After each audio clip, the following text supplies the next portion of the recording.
morning, everybody, on this lovely, lovely Thursday. And we are here, and we are live, and I'm ready to get at it. Okay. I'm ready to take on this day. Let's go. You ever look at somebody and say, this person's about to pass out? Yes. Yeah. Every day when I look in the mirror. And this person's about to go down. And I don't feel like I'm an evil person for assuming that my face starts to go like this. Like I start to slowly smirk like, whoa, is this going to happen? Is this going to happen? You know, you kind of like set yourself up like, am I going to have to catch somebody? Whoa. Is this going to be my hero moment? Oh, I thought you meant when you passed out. I was like, oh, me too, because I was like, is death finally going to take this all away from me? It's time for the next life. Let's go. Things are going dark. Thank God. I did not want to go to that meeting tomorrow. There's been countless times I've almost passed out on stage. I get really close. I push it to the edge, and I'm like, oh, I could go down. I could go down. I mean, there are countless... Mine's more on the toilet. There are countless videos if you go to YouTube and go, people passing out on TV compilation. I mean, there's news people, there's people on stage, there's, people at weddings. I remember the one thing when I got married. Yeah. I don't know how many people, don't lock your knees. Yeah. Don't lock your knees. What does that mean? Is that real? Keep a little bend. This sounds like some weird grandpa thing where he heard it once. Explain this to me. I don't know. What do my knees have to do with my... But you've heard it too, right? Yes. And when you get married, don't lock your knees. But then you focus on your knees the whole time, and you're nervous that you're going to pass out. You're like, hey, I don't want to lock them. I got to bend. How long has this been? It's been 5 minutes, but it feels like 40. Somebody give me the science. Yeah, what do my knees Somebody have to do explain with the science. this? Okay. I don't know. Tim heard a thing the other day where if you're unconscious, like flexibility's all in the mind, where if we are going in for a colonoscopy and we're completely under, the doctor could essentially fold up even the least flexible person. Isn't that bizarre? Vasovagal you don't synscope. feel it. Like, you probably would hurt like hell if you were awake. Right. So a doctor could fold you up? Yeah. And I'm like, I think the next time I go for a colonoscopy, I'm going to be like, fold me up. Like, see what's up. Fold me up. Make Put me in a hot backpack. pocket. What? Yeah. Isn't that bizarre? So it's all in the mind. Well, I don't know if that's all coming out in the wash, because it seems like I've worked in surgery and they're rough on you, dude. The reason you're sore, if you go in for orthopedic surgery, they're treating you like a rag doll in there, man. Like they're you can't feel it. You can't feel it just because you can bend someone in certain ways that they couldn't when they were awake doesn't mean that We should. you should bend someone in that way. So next time I go under, but right before, I'm going to say, please be gentle. Yeah, well, they're not going to be. I'm going to be like, take Sure, some fun pal. photos. Locking your knees while standing for extended periods can contribute to fainting, particularly in situations like standing at attention, graduations, or events where standing still is common. This happens because when you lock your knees, you restrict blood flow back to your heart, potentially leading to orthostatic syncope or fainting due to a drop in blood pressure. Oh, we've all seen it at concerts too, right? There you go. How hard are you locking your knees? Hard, I guess. You're cutting circulation off I to your guess, heart. That makes no sense. I guess you're tense.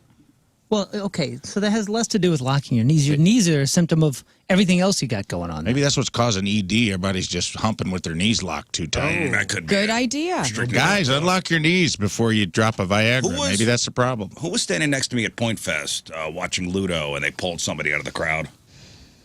I didn't see that. That was a ghost friend. I don't know. It was side It was stage. in the dunk tank. It was side stage. Somebody passed out. Paramedics came over, pulled this woman out of the crowd. Unlocked her knees and pop! She's right back up. Her legs locked. I don't know what was going on. Maybe it was overheated substances. I don't know.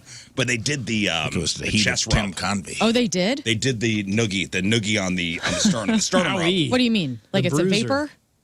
No, No, you take your Knuckles? Your knuckle knuckles. and you on your sternum you rub.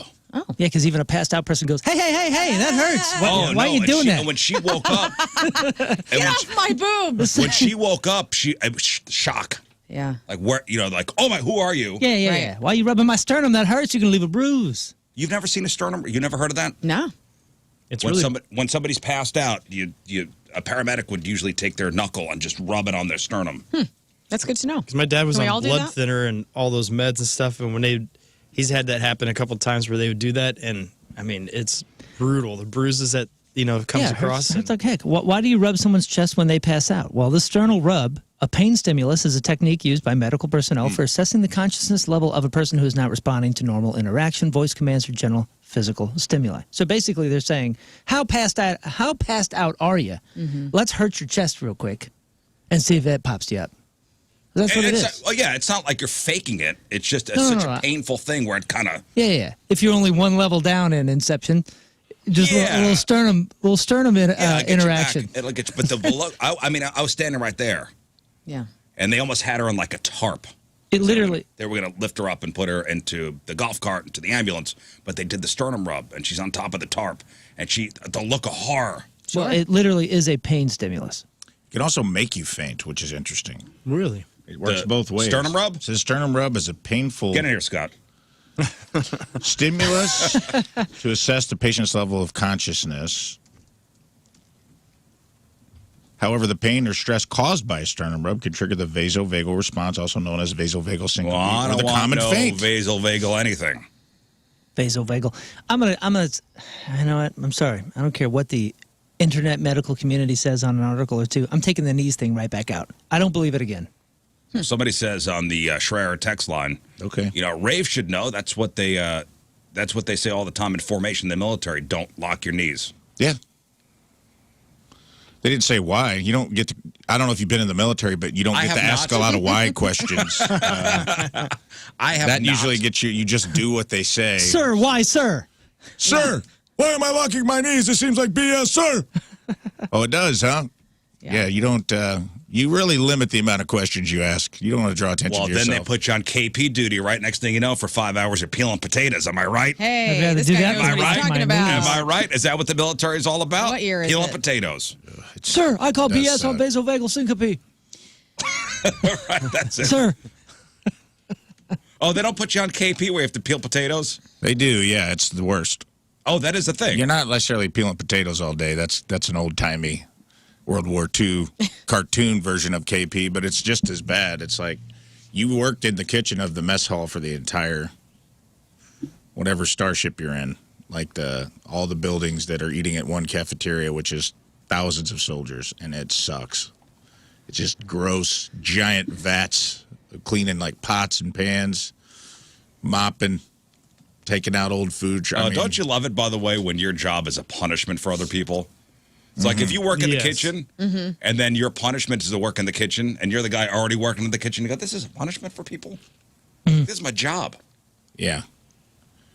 It wasn't fun.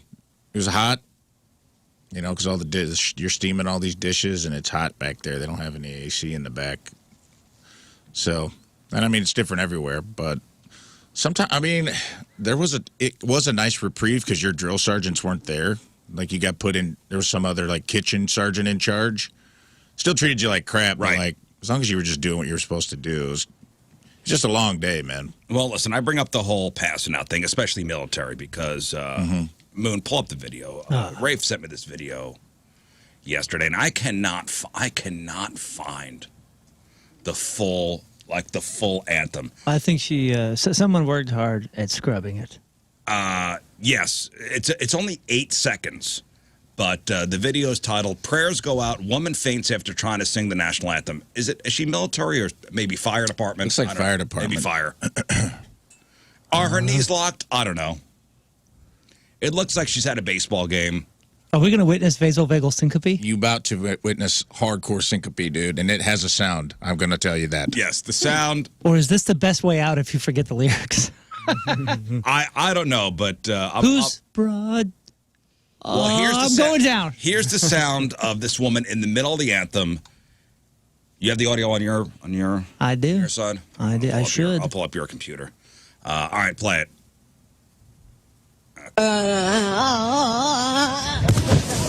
Was that the real audio? Yeah, that's the real audio. Oh my goodness.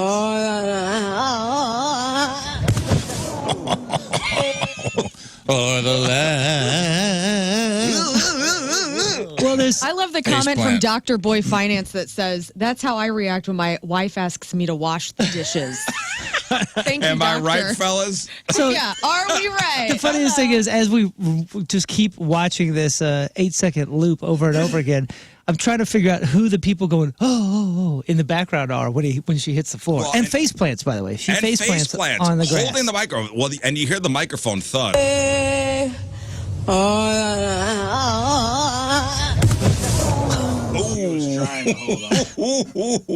But there is some O's, and I think it's from all the players that are lined up next to Oh her. yeah, this is at it looks like a Major League Baseball stadium. This poor woman. So they have a backup to come up and finish it, or how do they? No, do I that? think that we're gonna call the anthem for the Okay, day. okay. That's it. Hey, there's some umpire back there that goes, safe! No, you're out. She's out. She slides head first. I mean, it is head first. like she's getting in the third. Work out that triple, you know what I mean? But it sounds like a cartoon, like. That sounds like Bob Dylan. I feel bad for laughing. Yeah, it's Bob Dylan from the Outlaw Fest. That's all along the Watchtower. Enjoy. That's his new version of Yeah. All Along the Watchtower. Remix. Love it. God, I want to find the whole thing. So I Yeah, want to hear. I want to hear it's the scrubbed. lead in. It's gone. I don't think so. Cannot find it. Give me 5 seconds. Well, give me 5 minutes. Rafe, I spent 8 hours trying to find it yesterday. Okay, it was daughter's my daughter's. It was my birthday. daughter's birthday. And she's like, "Dad, are you gonna come down and Have help cake? me? Help me blow out my candles?" I said, "No, I need to find the full video of the woman passing out I at a hate your baseball job, game Dad. from 2019." Hey, can I I point hate out? you, Dad. Can I point something out? The professionalism. This is the difference. This shows you the difference between a professional cameraman and these amateurs. Followed her down. Follow her dude. down. Followed her all the Yeah, way down. yes, very all these good. amateurs out there that you get to post your video and all that. We're only seeing the first 4 seconds because you idiots keep putting your hand down as soon as something awesome happens. Well, because Stop they're doing helping someone. No. Those are the people that we that. like. Anybody helping? this Nobody's pro helping. follows her all the way Cameramen down. always, yeah, they just don't know what to do. Also, nobody helped her at all. No, well, the one. I don't know if I this believe photographer this. looks like she's gonna help. I don't know. It kind of it's the 2 steps after she starts passing out for me. I don't know if this is a real pass out. You think so? No one would make that noise on purpose. I don't know. Hey, she did. Oh, you're bend, calling shenanigans? I'm calling shenanigans. she did bend her knees at the end here to soften her fall. Oh, and put her left hand down. You know what? I call shenanigans. I'm with her as well. Let's go. I'm with Lern. I think she forgot the lyrics. No, She forgot no, the that is a lyrics. full-on She forgot the pass lyrics. out. She forgot the lyrics. She first She's of at all, the end. What- She sang the whole song. Yeah. Land of How the, do we she's know? at Land of the Free, trying Home to of the go Brave. viral, She's out. dude. Maybe she started with that Here and it then is. realized she Here it botched is. it. Here it is. Yeah, maybe she. She knew this forgot wasn't the going to whole go middle. viral Went for right any to the other end. reason. So she's like, what else can I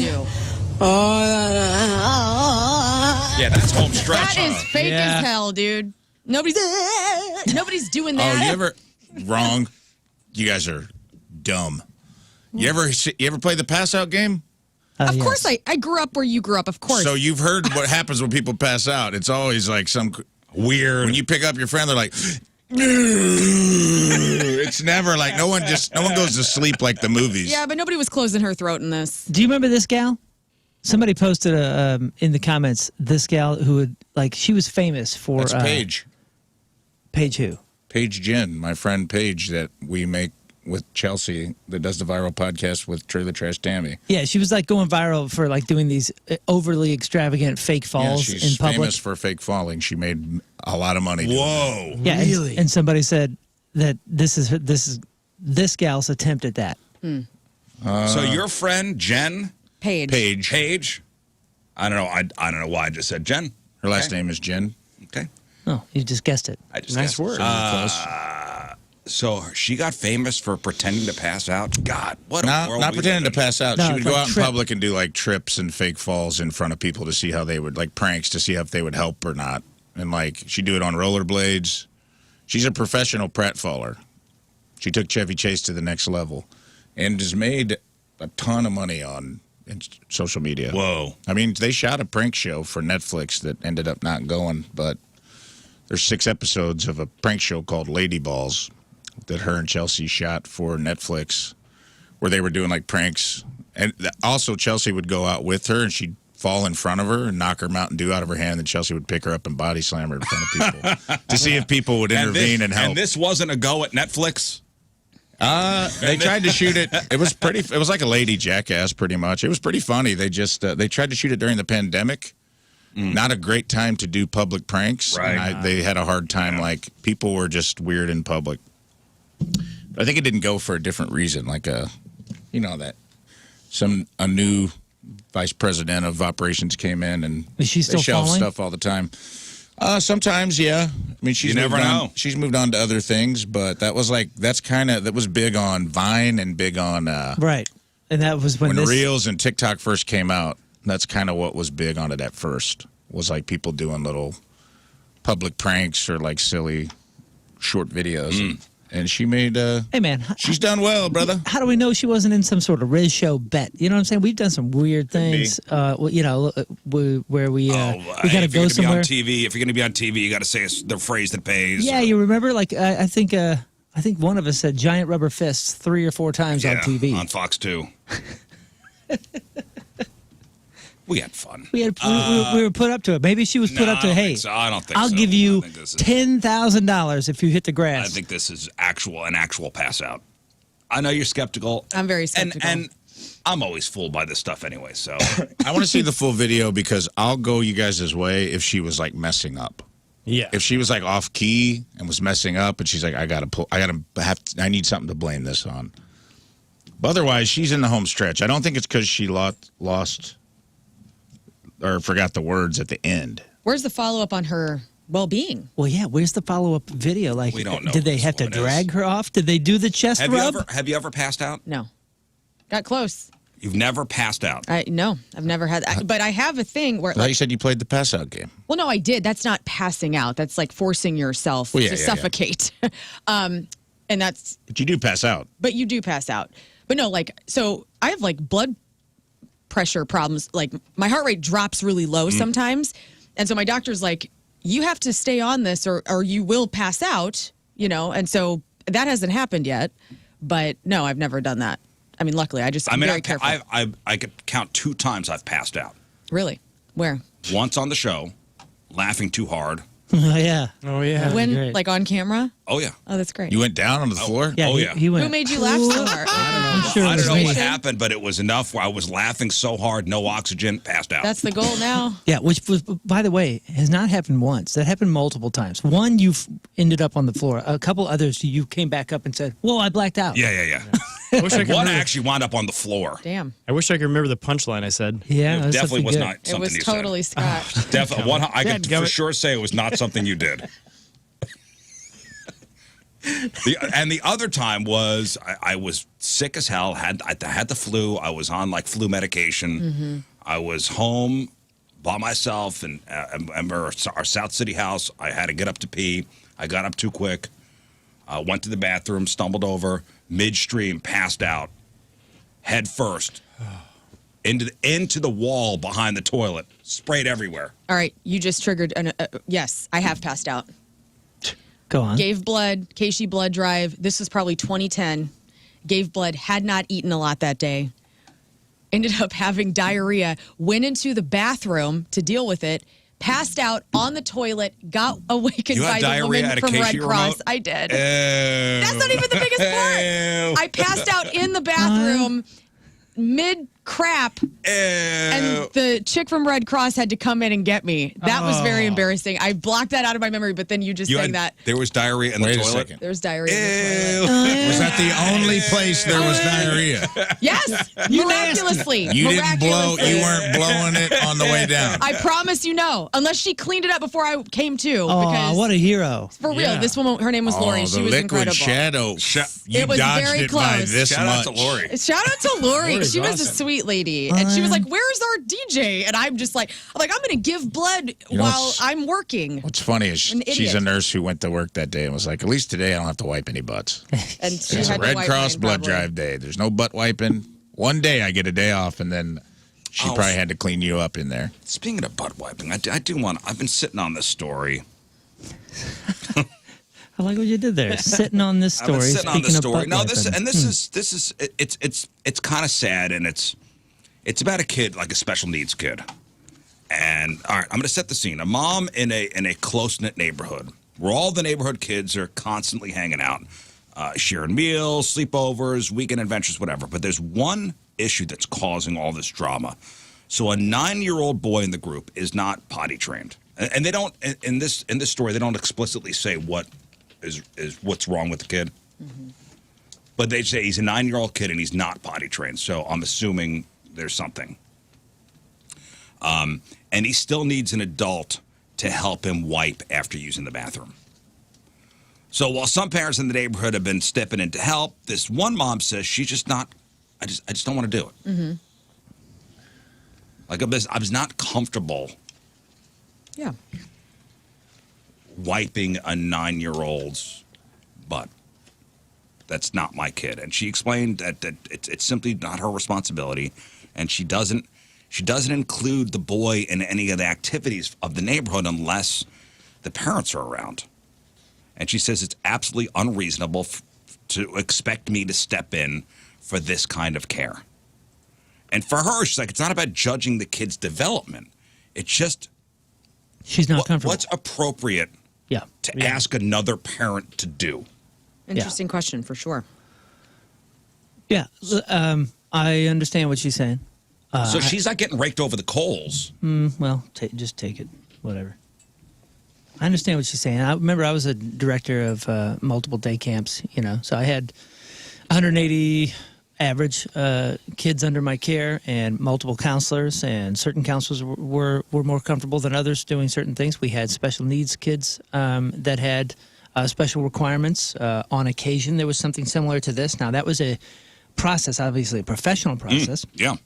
In which somebody's typically shadowing them. They've gone through X amount Some of training. kind of training. They also accept these types of responsibilities, and it's an agreement with the with the city or the Y or whoever it was I was working for at the time. Well, and you're a caretaker, right? And the parent as a caretaker. This is a more casual neighborhood. Yeah, I understand if you have the objection and you want to hold true to that, and nobody should. I think nobody should fault you for that, as long as it's clear. Just clear communication. I think a lot of people are super worried too about stepping over lines and then being accused of something. Right, and she's like, I'm not judging the kid's development. I don't want to do this. Yeah, she's uncomfortable. Mm-hmm. That's okay. I don't want to do this. It's unfortunate for the parents of the child that in this time you are going to find fewer people that are comfortable doing any of that stuff, which is normal. I think that's just where we are in society right now, and that's okay. Well, and now in this neighborhood, other parents are like, well, you're being exclusionary. Oh, come on. No, they're not. That's internet talk. If all these parents sat together, I don't think anybody's going to up and say that, right? I think that's internet talk. People not thinking and just being able to type without thinking and whatever. Well, and reading some of the comments here, a lot of people are on, her side. Like, one person, right, I'm appalled that the parents are putting the kid in a position of having a non-parent wipe them.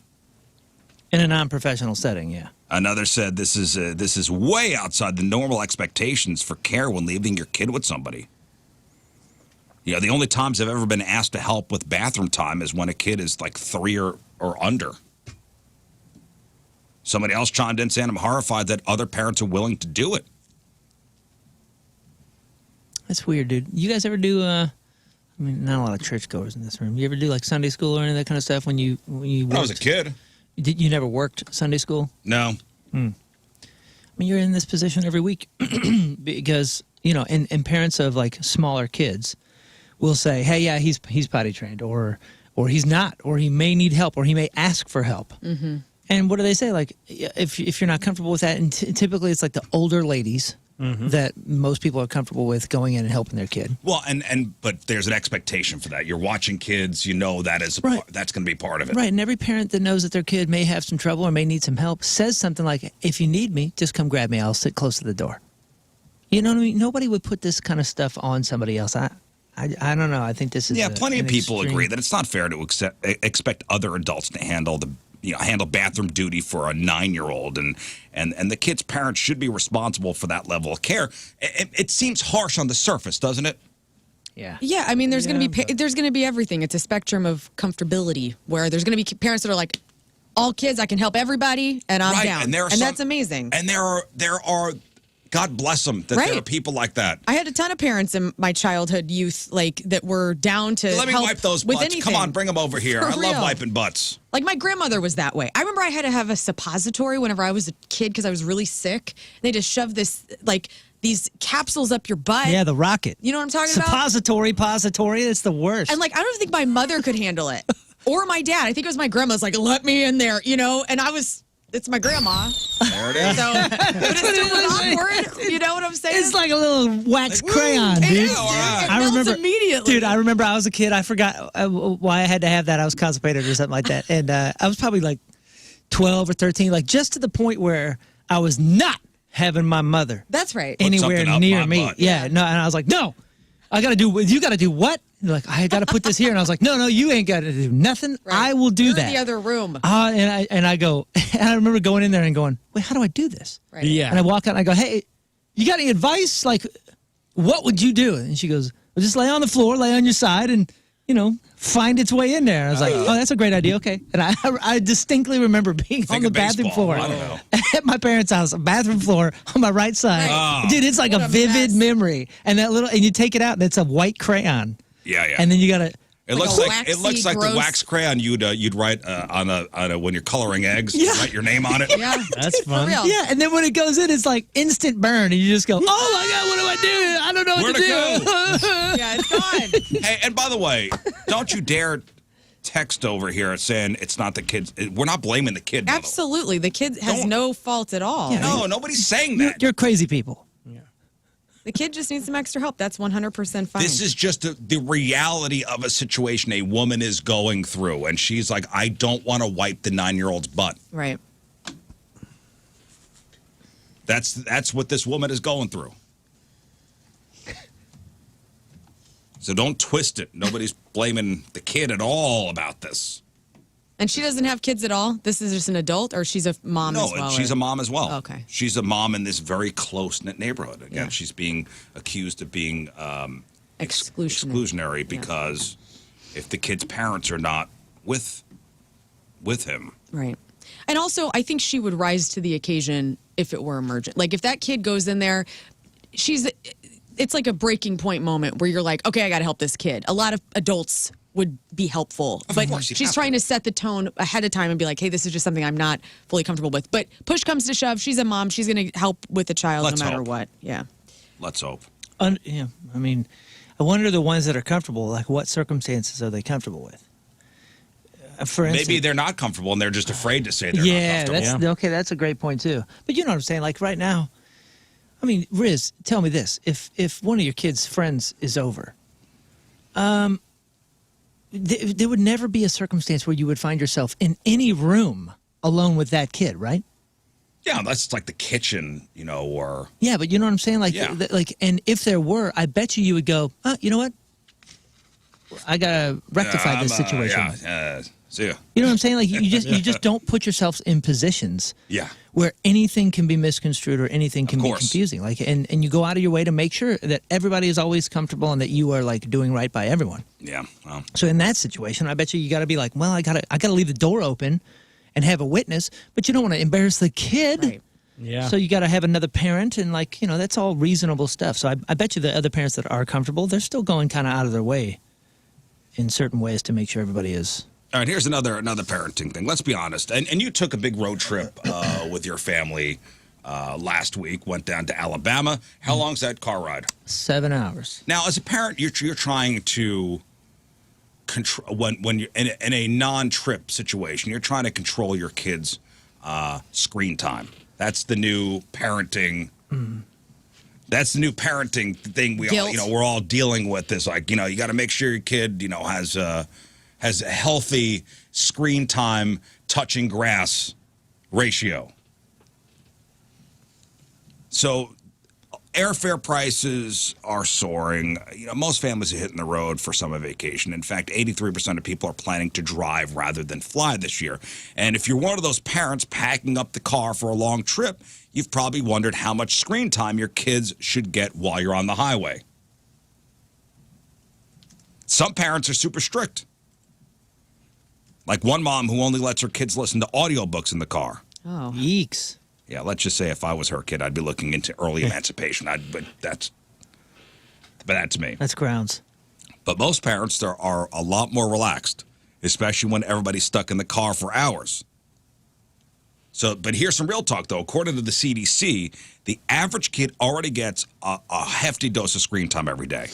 So 8 to 10-year-olds, about 6 hours of screen time a day. Dang. 11 to 14-year-olds, 9 hours of screen time a day. You got the thing on your phone where you can watch your kids' screen time? 15 to 18 years old, about 7.5 hours of screen time.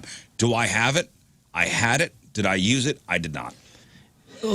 Okay, so I'll be honest with you. you. don't know the average of your I have kids' no screen idea. time right now? I have no idea. The kid that uses it the most, I just checked this yesterday, is 3 hours and 28 minutes a day. And that's the older girl.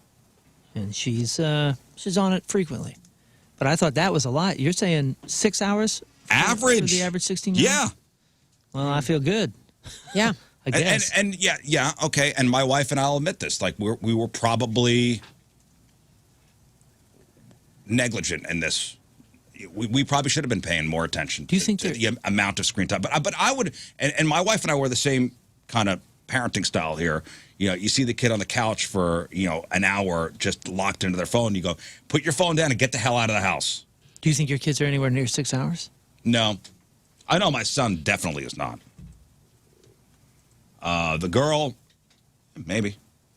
So she's 14. She just turned 14 yesterday. 11 to 14-year-olds, about 9 hours of screen time. Wow. 9 hours. Dang, dude. If your middle schooler's already getting 9 hours a day, is it really so bad to let them binge on an iPad, an iPad game or watch a movie for an entire road trip? Especially if you're driving 500 miles and just want some peace and quiet. No, let the kid do what he wants. Well, it's also vacation, right? Right. So you get a little bit of fun and. But I do understand too. It's time. Like if you're approaching something pretty neat, like the world's biggest rocking chair. Yes. Kids, put this down where you got to see this. That's right. Yeah, you don't want to make them miss the road cool trips, stuff. They're hard enough for kids. Why not give them the ability to make the road trip Fun? Yeah, bearable. Yeah, more fun. No, bearable. How about bearable for the person driving? Yeah. And no offense, man. We're not in a part of the country where they're really looking at anything. No. What are you gonna? We're not in the freaking mountains. What are you gonna play? Road? The license plate game? Get the hell, nobody likes that. Yeah, there's a reason we play those horrible games. We had no other options. Well, here's one dad telling his wife how much his kids can have, how much screen time his kids can have during a 10-hour road trip. Or this is the dad. It's 10 hours. They can do all 10 hours of it. Yep, there we go. All 10 hours. Leave me alone. You know what's funny is my wife's car, the one we take for road trips, has a TV in it and has like a DVD player, and it's never been used because the kids are like, "No, we're never going to agree on this crap. We all have our own thing. We'll just watch our own thing." They got their little AirBuds or AirPods, and they got their phones or their iPads, and they just cruise those, and it's all custom. I think the bottom line is give yourself a break, give the kids a break. A long road trip is tough on everybody, so don't stress too much about little things like that. You got some of these parents that are so locked in. Like, well, we can't get off routine. I mean, for some kids, that's the only way to manage them, though, I imagine. But it's a 6-hour road trip, for God's sakes. Yeah. Can't be too stringent. You can always balance it out with some car games, right? Or music or an audiobook. But seriously, let them have the friggin' tablet. Come on. Stop it. Stop it. And speaking of cars, and I thought of this, I thought of Rafe when I saw this story. What was your car name? Your first car was Rafe 23? Yeah, that was the plates. That was the plates of it, yeah. But did you have a nickname for your car? I feel like you were somebody that had a nickname for your car. Besides Rafe 23? Yeah. I probably did, man. I think I just called it the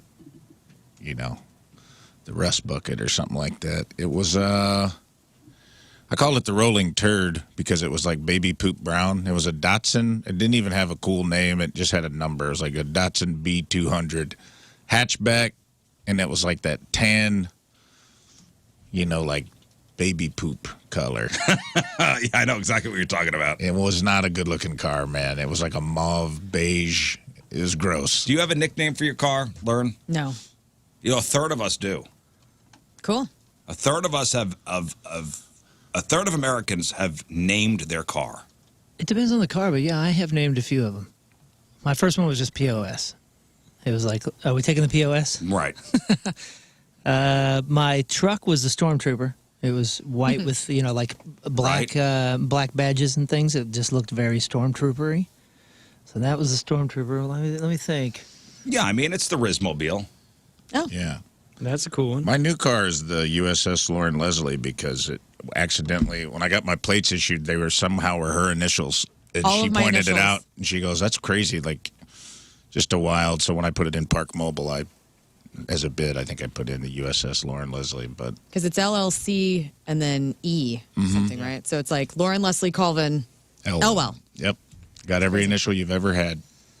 Scott, you have a nickname for your vehicle? I mean, right now it's this mountaintop. Right. But it's Mountaintop Motors car, yes. Yeah. So every one of them has a nickname. But no, in the past, I've had 00 Fast Car. Oh, double O fast car. Yeah. Oh, yeah. And then I have a 00 Fast Boat. So the poll asked people what their car's name is, and the full list is pretty random, but most of the answers fit into one of these categories. You got your pop culture car names like the Batmobile, the Love Bug, or the Millennium Falcon. You got the strong names like the Beast or the Silver Bullet. Well, sometimes you have to put the name in the car. I forgot that's how it started. I had a Toyota Corolla that was white with black stuff on it, and that was the TIE Fighter. It just got labeled TIE Right. Fighter because it was one of the first things that had a screen, and it was like, I think it was like a Bluetooth thing or something. You had to reference the car. It had to like name the car so it could be recognized for certain things. You had to type something in. So I was like, oh, it's the TIE Fighter. Whether you name your car something strong, so you're either proud of it or you're being sarcastic, or you have your self-deprecating names like, the baby poop car. You have things like Turtle the Slug or the Puddle Jumper. Or, one person said their car's name is the Rolling Turd. It's pretty. The top things we consider when naming our car are, the personality, the make and the model, how it performs. People actually, 1 in 8 people think their car has actual feelings, and these people are crazy. Yeah. That's not true. Your car has no feelings? The Jeep is she has feelings. She's alive. She's living, breathing extension of me. You are one with your car? Yeah, surely. I'm thinking about trading my car in. For Yes. what? You I want don't know. Another I Or Acura? Tempo. I don't know. I was at the dealership on Monday getting some things tuned up, and I was like, Maybe I want a Beamer. Is what you were thinking? yeah, maybe I'll join the Beamer Boys. Yeah, Oh, dude. Beamer Boys. We'll come no, on no over, girls guys. allowed. All that trash talk, you're not even allowed in the No club. girls allowed. No, you know Yeah. what? I've I did always a bad loved. job at my contract negotiation if you're all rolling in Beamers. I know. What did we Well, mine do? will Man, be I got used. an exceptional deal. I don't buy brand new cars anymore. I pre-owned for life. Yeah, mine was used, and it was an exceptional deal. Thank you. Yeah. I don't know. I was kind of daydreaming, and I was going down the rabbit hole of like what I want. I've been looking for my van, and I was like, do I want to cash this in and get like maybe 10 grand for my Acura, and then put that money towards a down payment on a cool shaggin' wagon van? Yeah, dude. There's another one for sale over at Fastlane Cars. Psh, you got to see this thing. Well, if you're struggling to come up with a nickname for your car, here are some suggestions based on the car you have. Oh, okay. Okay, so here we go. Wait, real quick. Have you named yours new one? I have not. Me neither. All right, let's help maybe. I have not. Maybe I don't have any BMWs here. I was gonna say That you car want to looks make a like deal. Sharon Stone or something. That's what you need to name Dude, it. you need a car named Sharon Stone. Yes. I call my car Sharon. That's amazing. Call her Sharon Stone. Sharon That's her Stone. name. Could I just be Sharon? Sharon's fine, but her Sharon. full name is Sharon Stone. Yeah. Okay. That is beautiful. And within the next 2 years, you have to get a license plate that says Stone. Go. Sharon. Go off, Queen. All right, so if you drive a Buick, you're driving the... If you, Stoned with 3 N's, STONNND. Stand. so if you're driving a Buick, you're calling yourself... you're driving the four-wheeled coffin. Okay. If you drive a Cybertruck, it's the douchemobile. Come on. Come on. Yeah, Lean into it. I got a buddy with Lean one, into it. and he calls it the douche-mobile. If you're driving a windowless white van, you're driving the stranger danger. A Ferrari, it's the vagina magnet. Candyman. If you're driving a Ford F-150, it's Buck. Come on. The Buck full moon tonight, you guys. Can't give a car out. What? You don't give cars male names. It's like boats. You don't do that. Who says Buck is a male name? Yeah, bro. Well, Buck You seems insulted like my a male sister, Buck? nickname. If you're driving a Nissan Sentra, it's the melatonin machine. I don't know. I'm just. If you're driving a Rolls Royce, it's Baron. Come on. Nah. Baron. Baron means like without. You got a Rolls Royce, you are with. Baron also means Yeah, but the Baron He's Von. B-A-R-O-N. B-A-R-R-O-N. No. B-A-R-O-N. It's just one it R. obvious? Yeah. Yeah, Baron, the Baron, and the Baroness. Is it Baron? One? Yeah. One R. Okay. I would go female, though, like he's saying. It's the Baroness. Baroness. It's the Baroness. If you're driving a white Jeep Wrangler with sorority letters in the window, you're a mean girl. If you're driving a Subaru, your car is Ellen. Oh, You know it. Heck yeah. like Blanche. Ellen. Your car is named Rosie Ellen. O'Donnell. Rosie O'Donnell and head down to the rock climbing gym. Yo, if your car's Sharon, mine's Blanche. I'm going Blanche. Oh, Blanche? please do. Yeah. Being boys for life. If you're driving a Corvette, your car is Little Willie. Ooh, I like that. Anything with a gun rack, a trailer hitch, and a bumper sticker implying the wrong side won the Civil War, your car is Bocephus. And that's it. Okay. You're welcome, St. Louis.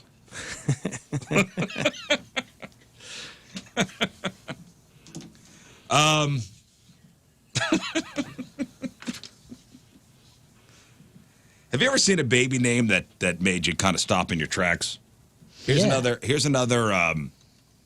situation where the internet's having a meltdown over something. So here's what happened. Somebody posted a baby shower invitation on this Reddit forum, and this mom-to-be is naming her kid Chernobyl Hope. Okay.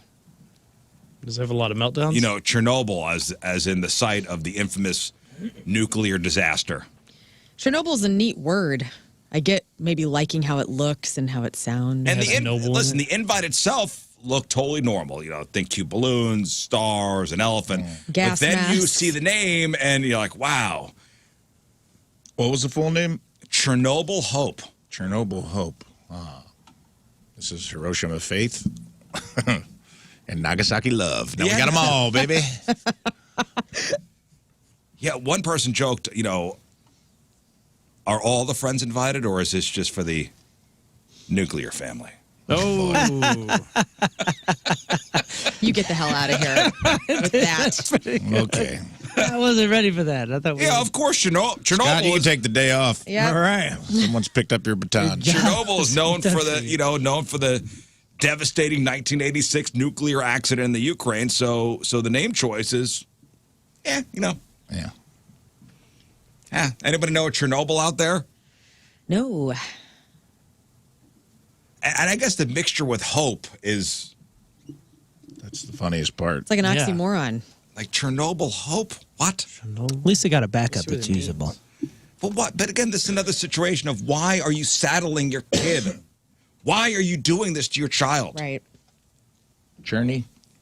What do you shorten that to? Journey? Churn? No B. Che? Oh, I actually, if Cheryl? you look at the real meaning of the name, Cheryl. You're going to be in a Hey, restaurant. Cheryl. Yeah. it comes from the Ukrainian word Chernobyl, which means black grass or woodworm. Okay. Like, even that's dumb. All right. You're going to be in a restaurant when Or they're three, wormwood. like, Chernobyl's having a meltdown right now. All right. We got to get out of here. Before people die. Nobody's safe. Oh, man. You ever think about the Chernobyl dogs that are all radioactive and they all still live there? It's sad. Live where? Like At on this is Chernobyl. where Clifford the Big Red they're Dog just stray lives. dogs that they can't Yeah. do anything with because they are radioactive pups and they just keep breeding. Yeah, I think that area is still uninhabitable. Yes. But there's Well- dogs around there? Yeah, Yeah, they wild say dogs. it's, With, like, they say 3 you can't eyes? inhabit it, but it's full of animals again, and it's back to like the plants and everything are normal. It's weird. I don't know if I would say normal. I think the the underlying You move there. issues.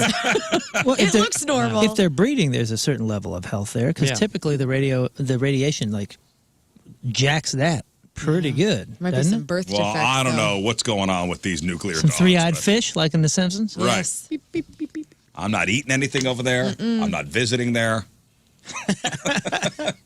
Man, it's such a curious thing, though, huh? Yeah. Yeah. Oh, that's a rabbit hole for TikTok later, like going down that Oh, hole. I've watched the doc where they go in there in like hazmat suits. Yes. Oh, yeah. It's like that uncanny valley, the creepiness. You know, it is very much the Isn't there- 1950s nuclear. When you see all the homes out in the desert overgrown after a nuclear blast, like it's kind of creepy. Was there an amusement park? Yeah, there's like a an amusement carousel or park. something. Oh yeah. Pretty Yeah. big Schools, city there, man. everything. I Chernobyl. mean, that power plant was huge. It had a town and a city all around it. Like it employed a lot of people. Yeah, and another town over, I think, also was, emptied.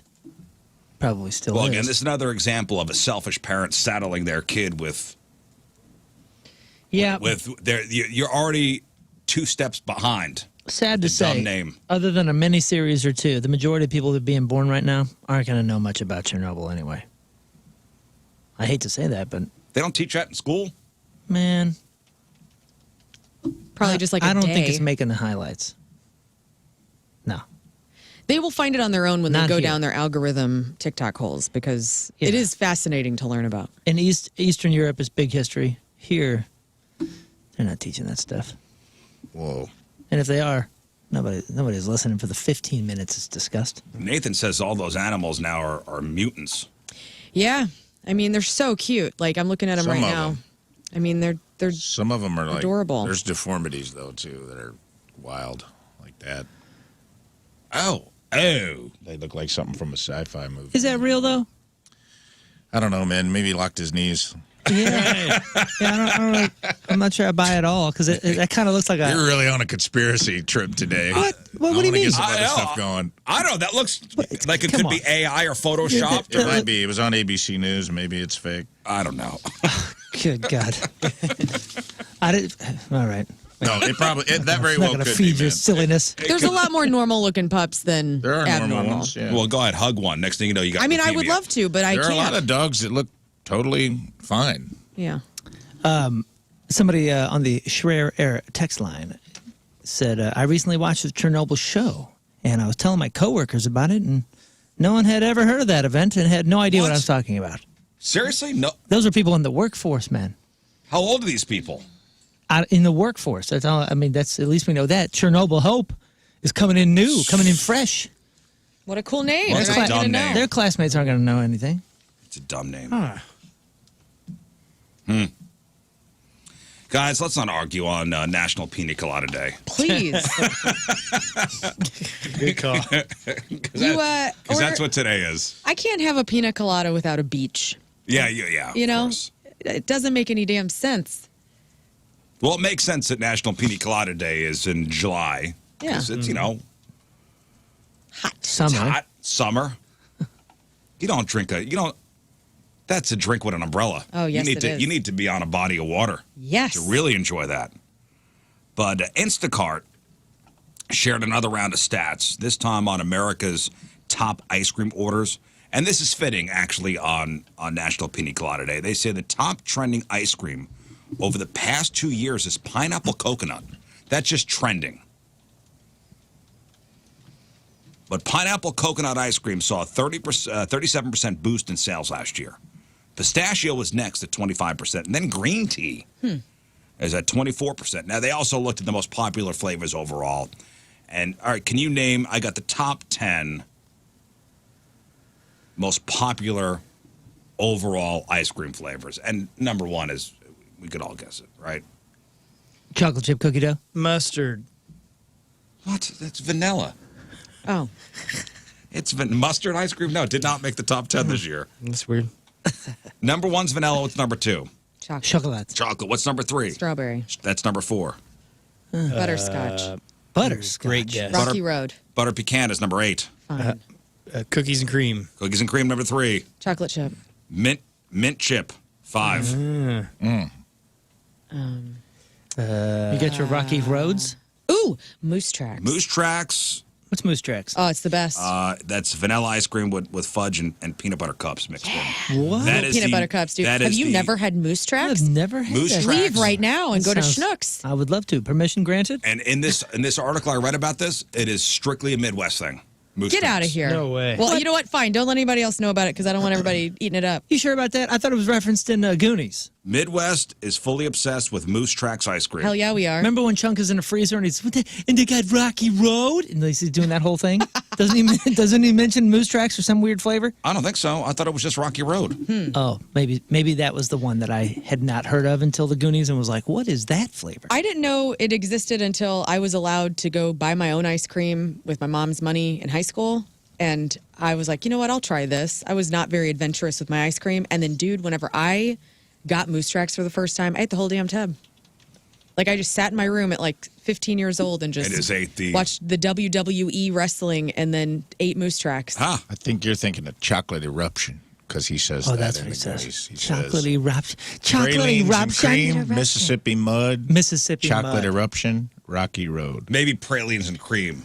I would never have marked that one down. Cookie dough is number 6. Mm-hmm. Coffee is number 7. Neapolitan, that's the chocolate, vanilla, strawberry side by side. That's 9. And then peanut butter chocolate is 10. Is that also Spumoni?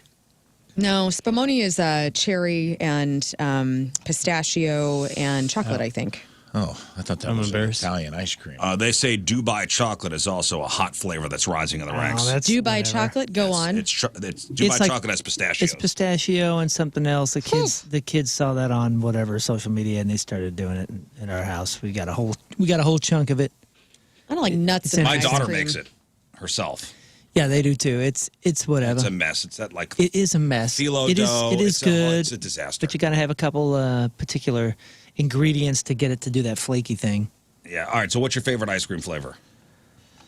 You know, I guess cookie dough, Spumoni. but it has to be on it because sometimes it's too ice creamy.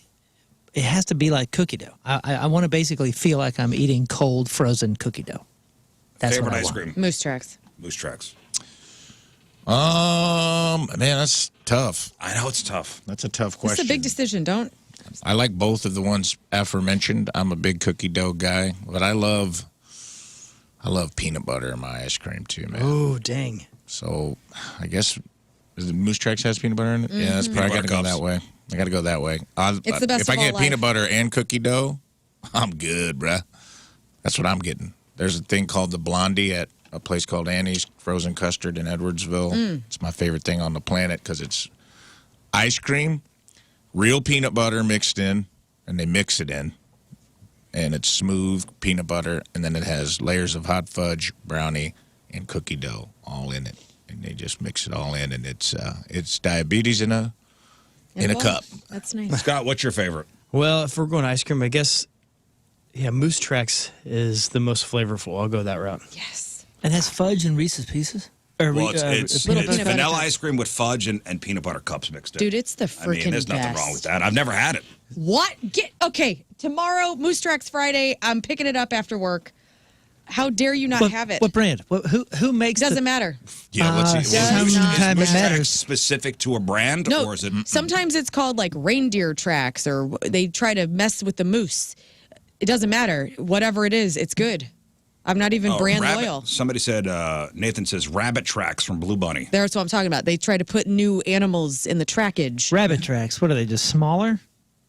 Hang Little on. pellets, I'm little looking poo this up. pellets. Little poop pellets? Poop Yeah, pellets? little That would be great. peanut butter covered poo pellets. Rabbit tracks Blue Bunny. I gotta Let's say see. this though. Bring an ice. We went to Andy's last night. I have to Do it. Just get Go this for out it. of my frickin' You were mouth. yelling about this morning in the office. I need to know from somebody at Andy's official why I cannot have a cone or a cup of these special flavors. Why can I, in my waffle cone, only get vanilla or chocolate? And why also can I not have somebody sprinkle just a couple of sprinkles on top of that cone? Wait, so the cone, is it soft serve? Yeah. What are we talking about? We're talking I about thought you Andy's could. custard.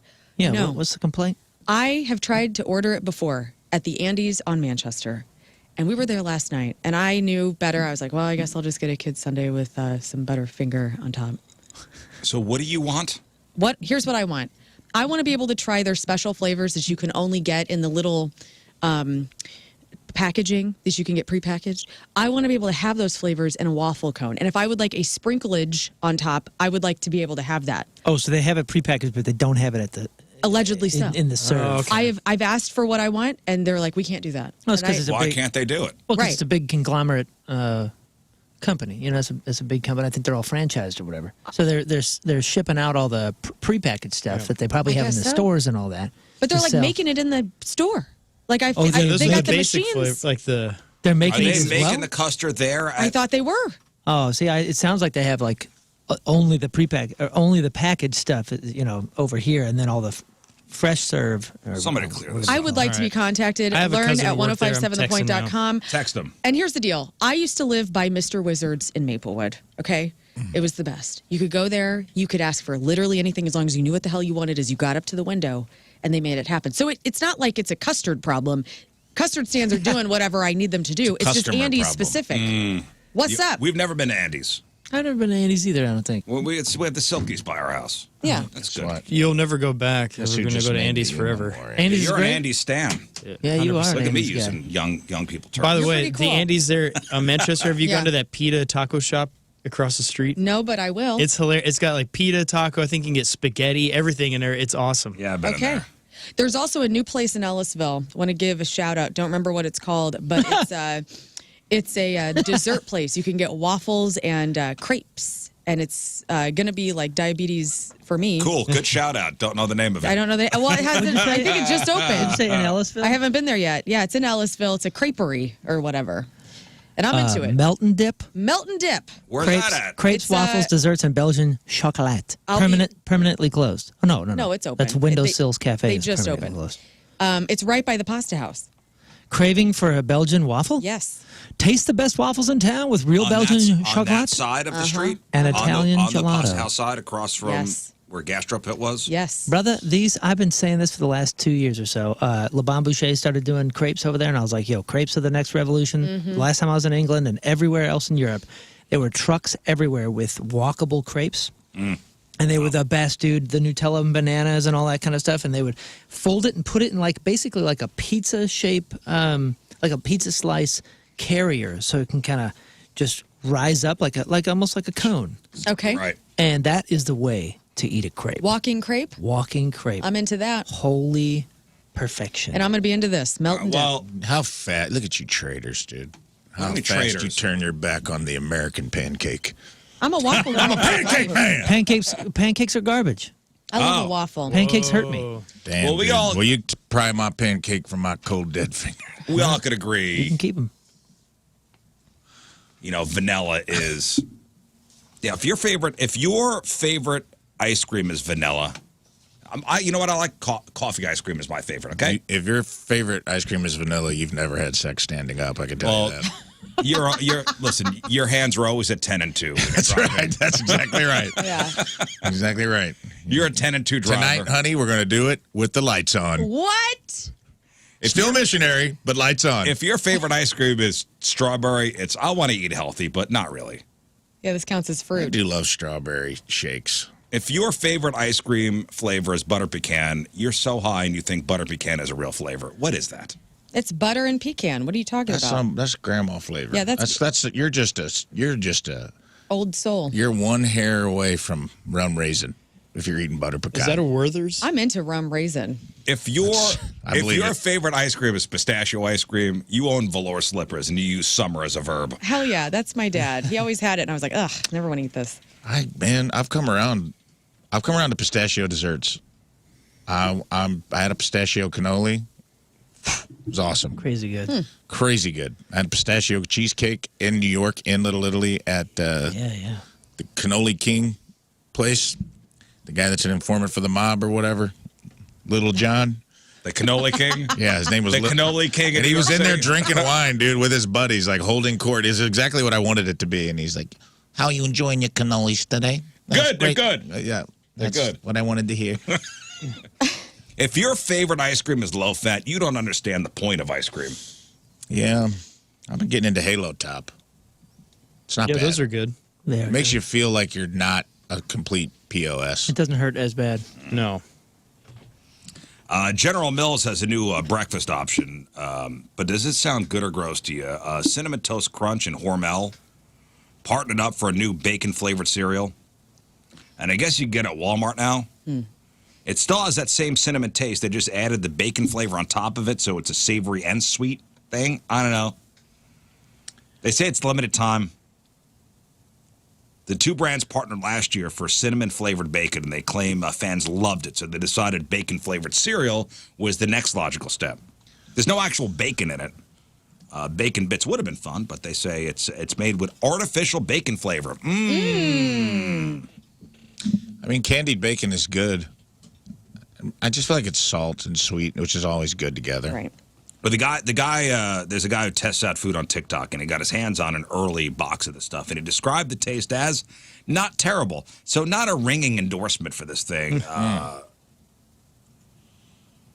Normal cereal boxes are 12 ounces, but they're selling 6-ounce bags at Walmart for $5.84.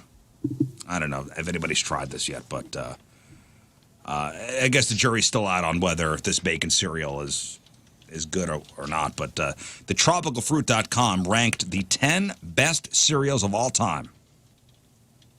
The 10 best cereals of all time. And Cinnamon Toast Crunch came out as number 1. Yeah, that always does well. I'm not a sweet cereal guy, never was. You know my fandom. And I will just tell you, if you're a Grape Nuts fan like you, you'll be disappointed it did not make the top 10. Listen, I understand. I appreciate my weirdness. I understand that I am very off the beaten path. Cheerios, like OG Cheerios, not Honey Nut. Although Honey Nuts are great and have come around. OG Cheerios and Grape Nuts were my only ones. Except when it came to sweet cereals, the only one that I could not put down. And I mean like dang near addicted. What? Reese's Peanut Butter Puffs. Reese's Peanut Butter Puffs were so well done, man. That did not make the top 10. Oh, then throw it out. Well, the Cinnamon Toast Crunch is only good when it is still stiff. If you get a soggy crunch, like it's in the name. Once they sog out, squares sog out, That's all cereal, it's though, just gross. it becomes like depends. paper mache. Yeah.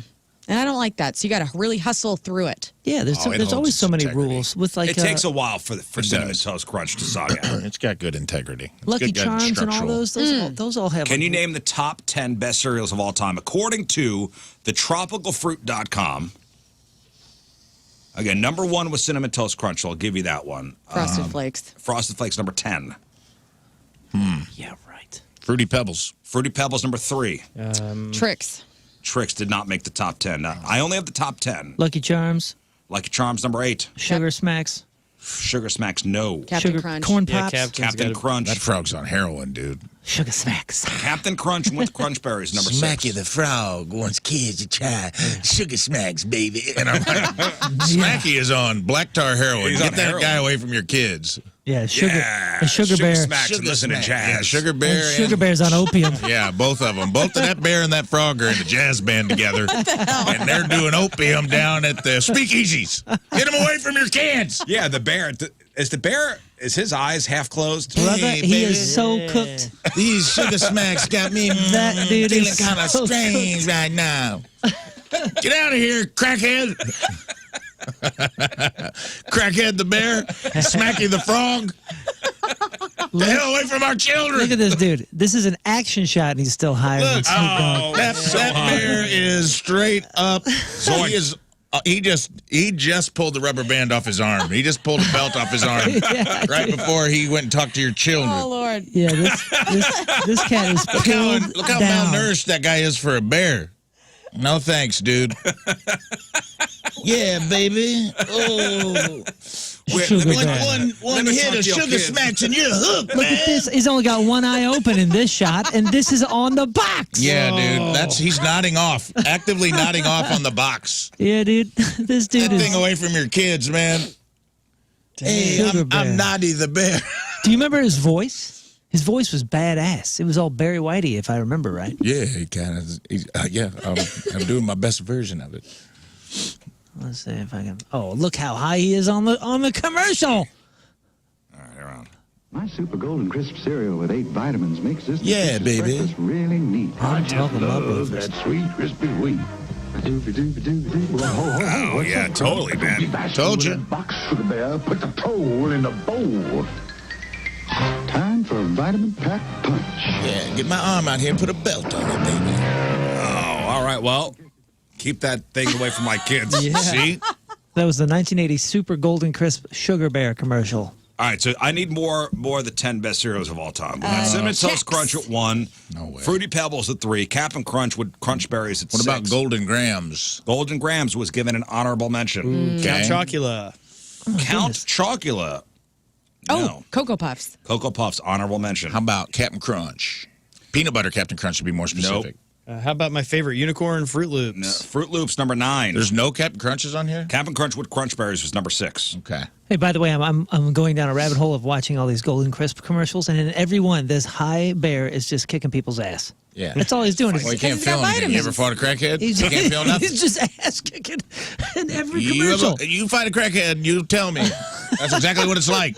My favorite cereal growing up was Frosted Flakes, followed by this one, which is the number 2 one. It's Cocoa Krispies. Loved Cocoa Krispies. Cocoa So Krispies. is that It's like Rice the- Krispies subsidiary? Yeah. It's got to be. It's yeah, Rice it's the Krispies, chocolate but it's chocolate. Count There's chocolate? a chocolate. There's a Count Chocula? no. It's the Flintstones. It's like instead of Oh, yeah. Fruity Pebbles, there's Cocoa Pebbles. They're Right. basically the same cereal, and I did love those.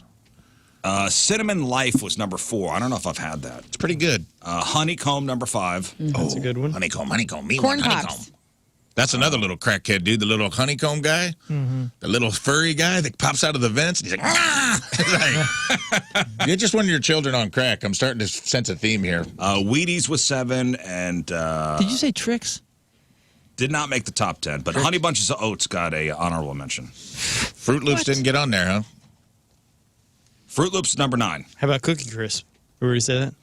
Cookie Crisp did not make the top. Cookie Crisp was a cereal everyone wanted, and then when you got it, it wasn't as good as you Yeah. thought it was No. going to be. Cookie Crisp? Oh, my brother. They switched up probably, the- probably still addicted to it. I think it's just because it looked like cookies, so you felt like you were getting away with something, but the taste wasn't that great. It's better eating dry. You just snack on them. Yeah, agreed. Oh, well, let me ask you this question. The best cereal, if you want to pretend you're being healthy, is what? Cracklin' Oat Bran. Oh. Honey Bunches of Oats? No, Cracklin' Oat Bran. I don't even know what the hell that is. I thought it was Special K. Yeah, Special K always strawberry. felt like it was like the big K on it, ketamine. Sure. But it was, there's like a fruit almond cluster Special K that makes me feel like I'm eating healthy. The Special K with the freeze-dried strawberries is what divorced moms, when they're getting back out, that's right. that's what they Getting start back out. eating. She's Like for right. every meal. She's right. That is exactly whose fridge I found it on top of. All right, so when you're done with your cereal, you drink the milk out of the bowl, right? Absolutely not. I never don't? did that. No, I thought that was No. gross. I don't. I To think me, that that's was- just waste at this point. That was for people sick of Yeah. it. That's backwash. It's gross. This explains a lot about you. Milk. I'm with you, Lern. They're tight, dude. This is the tightest show I've ever seen. Wait. You didn't drink the milk out of the bowl? Never. Get out of here. Never. Come on, that was That the is reward. Me a neither. shocking revelation. You did all the work. You get that. That's the best part. Weird, No, man. that's not. Honestly, I don't. And now as an adult, I will put the perfect ratio where I don't even have milk left because it's all soaked up. What's that? I think That's you two hate cows. Not real. That's the grape nuts rule. You guys hate cows. That's If what this you is. pour a bowl of cereal and you have to watch the milk. First of all, cereal goes in first. Yeah. Yeah. Are we? Who's the serial Absolutely. killer? Who's the literal serial killer? No, the cereal does Who go in puts first. milk in the bowl first? Because I've heard of this and it's insane. Cereal goes in. You watch the milk fill the crevasse until it comes up to a certain floodplain, and then Or you wait for the lift. wait for the lift when the cereal lifts. When it lifts in the bowl and you realize it's cleared the That's bottom it. of the bowl, you're perfect. And The there lift should is be the milk point. left over, and you should drink it. That is. It flavors the milk. And you, Moon, of all people. What do you mean? You guys didn't drink the You're chocolate already milk a weirdo. after like Cocoa I know Pebbles? that. Yeah. Lern. But you, of all people, you don't drink I the mean, milk grape in nut the It's milk. bottom of like the bowl? room temperature by the time you get there. Yeah. I don't want milk soup. If I wanted milk soup, I'd pour that in a glass and That's put flavor right. in it. That's not what I don't Well, want you guys, flavored what were milk. you eating? A bite of cereal and going outside and playing for 15 minutes, come back Maybe. in and having another bite? Nah, the milk was just one of the vessels to get cereal in my belly. It's about that cereal. It's not about that milk. Yeah, exactly. If it was about the milk, I would buy flavored milk, and Right. I don't do I that. don't do that either. Yeah, They were Like, selling that for a while. It was like bottom of the bowl milk. Yeah, throw Yeah, up in cute. my mouth That is sounds what it's great called. for you idiots, but I'm not touching that. Idiots. Whoa. Heard it here first. I love that you guys think you're the normies. No. We're the idiots. We're the idiots Let's in do this a one. poll. We're doing it right now on not Twitter. the normie. That, I mean, I am shocked. Let's do a The poll. whole point was like the milk that you had to choke down as a kid because your parents wanted you to drink it now tasted awesome. Yeah. Cinnamon Toast Crunch milk is awesome. Well, that's when you- probably why Cinnamon Toast Crunch is number one, to be Cocoa honest. Krispies It's chocolate milk at the end. is chocolate milk at the end. The Cinnamon Toast Crunch milk at the end. It's There's incredible. so much sediment in there. I'll double down on my psychoness. I and may tell not you drink that- it all, but I would at least take some sips. Of course. I'll double down and tell you that I don't like chocolate milk. I do like chocolate milk, but I'm not drinking I want it made at Prairie Farms. I don't want As to a be kid, making that- it from cereal. As a kid, that was my problem. My only source of calcium was the It's the milk at the bottom of the milk at the cereal. bottom of the cereal bowl. That's why you ain't got no shins. Yeah, I know. You got underdeveloped Yeah. shins from lack of calcium. I mean, I can take an Overweiss I love milk, sip though, of chocolate also. milk, but I'm not a big fan of chocolate I milk. drank like wild. I drank like a half a gallon of milk a day when I was a kid. I think I was the only kid at lunch in high school that had the white milk instead of the chocolate milk. We didn't have soda or anything, so if you wanted anything not water or tea, it was milk. That was pretty much all you got. All Milk right. and peanut butter and jelly sandwiches. So we determined that Moon and Lern are very weird. Is it okay in your house to drink out of the milk jug or the orange juice bottle, or No. If you're the last one. and then put it back in the fridge? No. No, that's a no. Unless you're the only one. Or if you're a cool teenage kid that was just doing extreme sports and ran inside real quick. Yeah, the commercials. Yeah. Of the kids drinking straight out of the, or of the sitcoms. It looked awesome, man. Have you ever tried it though? Because you do whenever a single would try it, and you're like, I don't like this. I don't know. If I did that in my house growing up, my mom would beat the hell out of me. If I saw my kids doing that, I'd beat the hell out of them. The sitcoms made it seem like it was an epidemic. Like every teenager's doing that. Right. Was drinking out of the orange juice container. Right. All the Sunny movies and D. TV shows of the 80s had that. I think it's happening more than you guys think. Oh no. Really? No one admits it. But teens, I guarantee your son's chugged. You think so? Yeah, man. I feel like the kids they're cans. They're think so, can man. people. They're always going for cans. Well, maybe not this generation, but our generation, when everything was in a carton or a jug, there was some chugging going on. Middle of the night, you got to get in and out quick. Parents are asleep. You tiptoe into the kitchen. Yeah. You getting a glass out. Yeah, you can't leave evidence. Or are you taking a hit off Sunny D straight Oh no, from the tap? I would do it as a kid, but like a ninja though. Like Yeah. nobody would. That's what I'm saying. So I think it's happening. I think kids, when they're being sneaky, that's just another level. You're complicating a heist that doesn't need complicated. Yeah, You want don't to get a leave little evidence. pull off the Sunny D without asking permission? You're not going in there with a little tin cup like an old-timey guy in a prison, like clanking it against the... You're going in there and you're taking a hit. The adults Hitting a aren't. wipe, and it never happened. The adults aren't drinking the Sunny D anyway, so you can have that one. Yeah. That's not orange juice, by the way. I know. Yeah, that's Man, just when I was a what it kid, I is. thought it was What so is it, healthy orange drinking drink? that. It's just It's cutesy delight. juice. It's like onion surprise. It's Yeah. Sunny Delight. No one knows, and it's better not to ask too many questions. It's like potato product. You know what I mean? It's like Pringles. Yeah. What are It's they? Pringles. Nobody Who knows. cares? Just eat And them. it's- Nobody knows. Nobody wants to know. Hawaiian Punch is the same thing where you could keep it in the fridge, you pull it out, you drink it, it's still warm somehow. And that's how Sunny D's the same way. When It was the never last gets time you had cold. Hawaiian Punch? I literally. Oh, it's not long ago, but Really? well, You had just a to try Hawaiian it because Punch not long I used ago? to. Yeah. I used to drink it right after high school when I worked as a janitor, because it was so good and refreshing, and then it wasn't. It would Yeah. coat your face Yeah. with this like plastic sort of aftertaste and coat your teeth. I think it's the citric acid in it. Whatever it is, it's not. It's not. I didn't even gross. think do they sell it anymore? Oh, sure. It used to Where trip I me out. have not seen. I had a in the can. beverage aisle. I had a can of it not that long ago. I was like, they still make these? And I was like, it was so disgusting because it's not carbonated. It was like the only drink in the soda machine that wasn't carbonated. And you open it up and it's flat Hawaiian Punch in a can and you drink it and Oh boy. it coats your. Yeah. It tastes like metal. Well, Yeah. it is It's flat. disgusting. It's not a carbonated thing. I know. I had but I'm no saying idea it's they weird still that they even sell it made in a it. can and it's not carbonated. Oh, so right, you would crack weird. it and nothing. And it's just. It's just like the tea-coated. whole point of it. You know, usually you open a can, an aluminum can of something, it's beer or soda, it's carbonated. You get the. And then when it just feels weird drinking it out of the can because it tastes that metal, Probably heavy, flat too. taste. Ugh, I gross. asked the internet, I just put in, what is in Sunny D? And the co-pilot answer in big bold letters was water and high fructose corn syrup. That's it. And then it says, Sunny D is a fruit-flavored drink that contains water and high fructose corn syrup as its primary ingredients. The drink has less than 2% of fruit juices, citric acid, sweeteners, sodium, and colorings. On the Wikipedia, it says, Sunny D is an orange drink developed in 1963. It's good. It's not. good. It's just orange. I haven't had it in a Hawaiian long punch. time. It's To my basically mind, it, it's yeah. good. It's not. Yeah, when you're a I kid, had it's it great. recently. It's a little It's thick, not right? good, It's a little man. thick. No, it's kind of Kinda thinner thin. actually. Yeah, it's like just somebody strange. thinned out some OJ. Yeah, that's kind of one of the things that's awesome about it when you're Like a kid. it's like you drank out of the orange juice container like your dad's liquor bottles, and you just added water back in to get it back to the right height. Remember Orangina? Orangina. Orangina? Orangina. I've never seen it No. and said Orangina. I've always seen it with my eyes, and my brain says Orangina. What's Orangina? It's like Faygo. It's like a But a better logo. orange juice flavored soda. But it came in a It's in a awesome. bottle that looked almost at the bottom was rounded. Yeah, So it almost looked like an orange.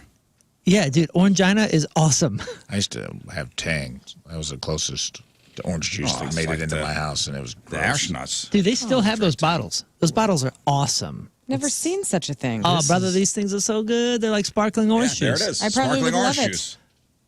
And it's You would. I look forward to it.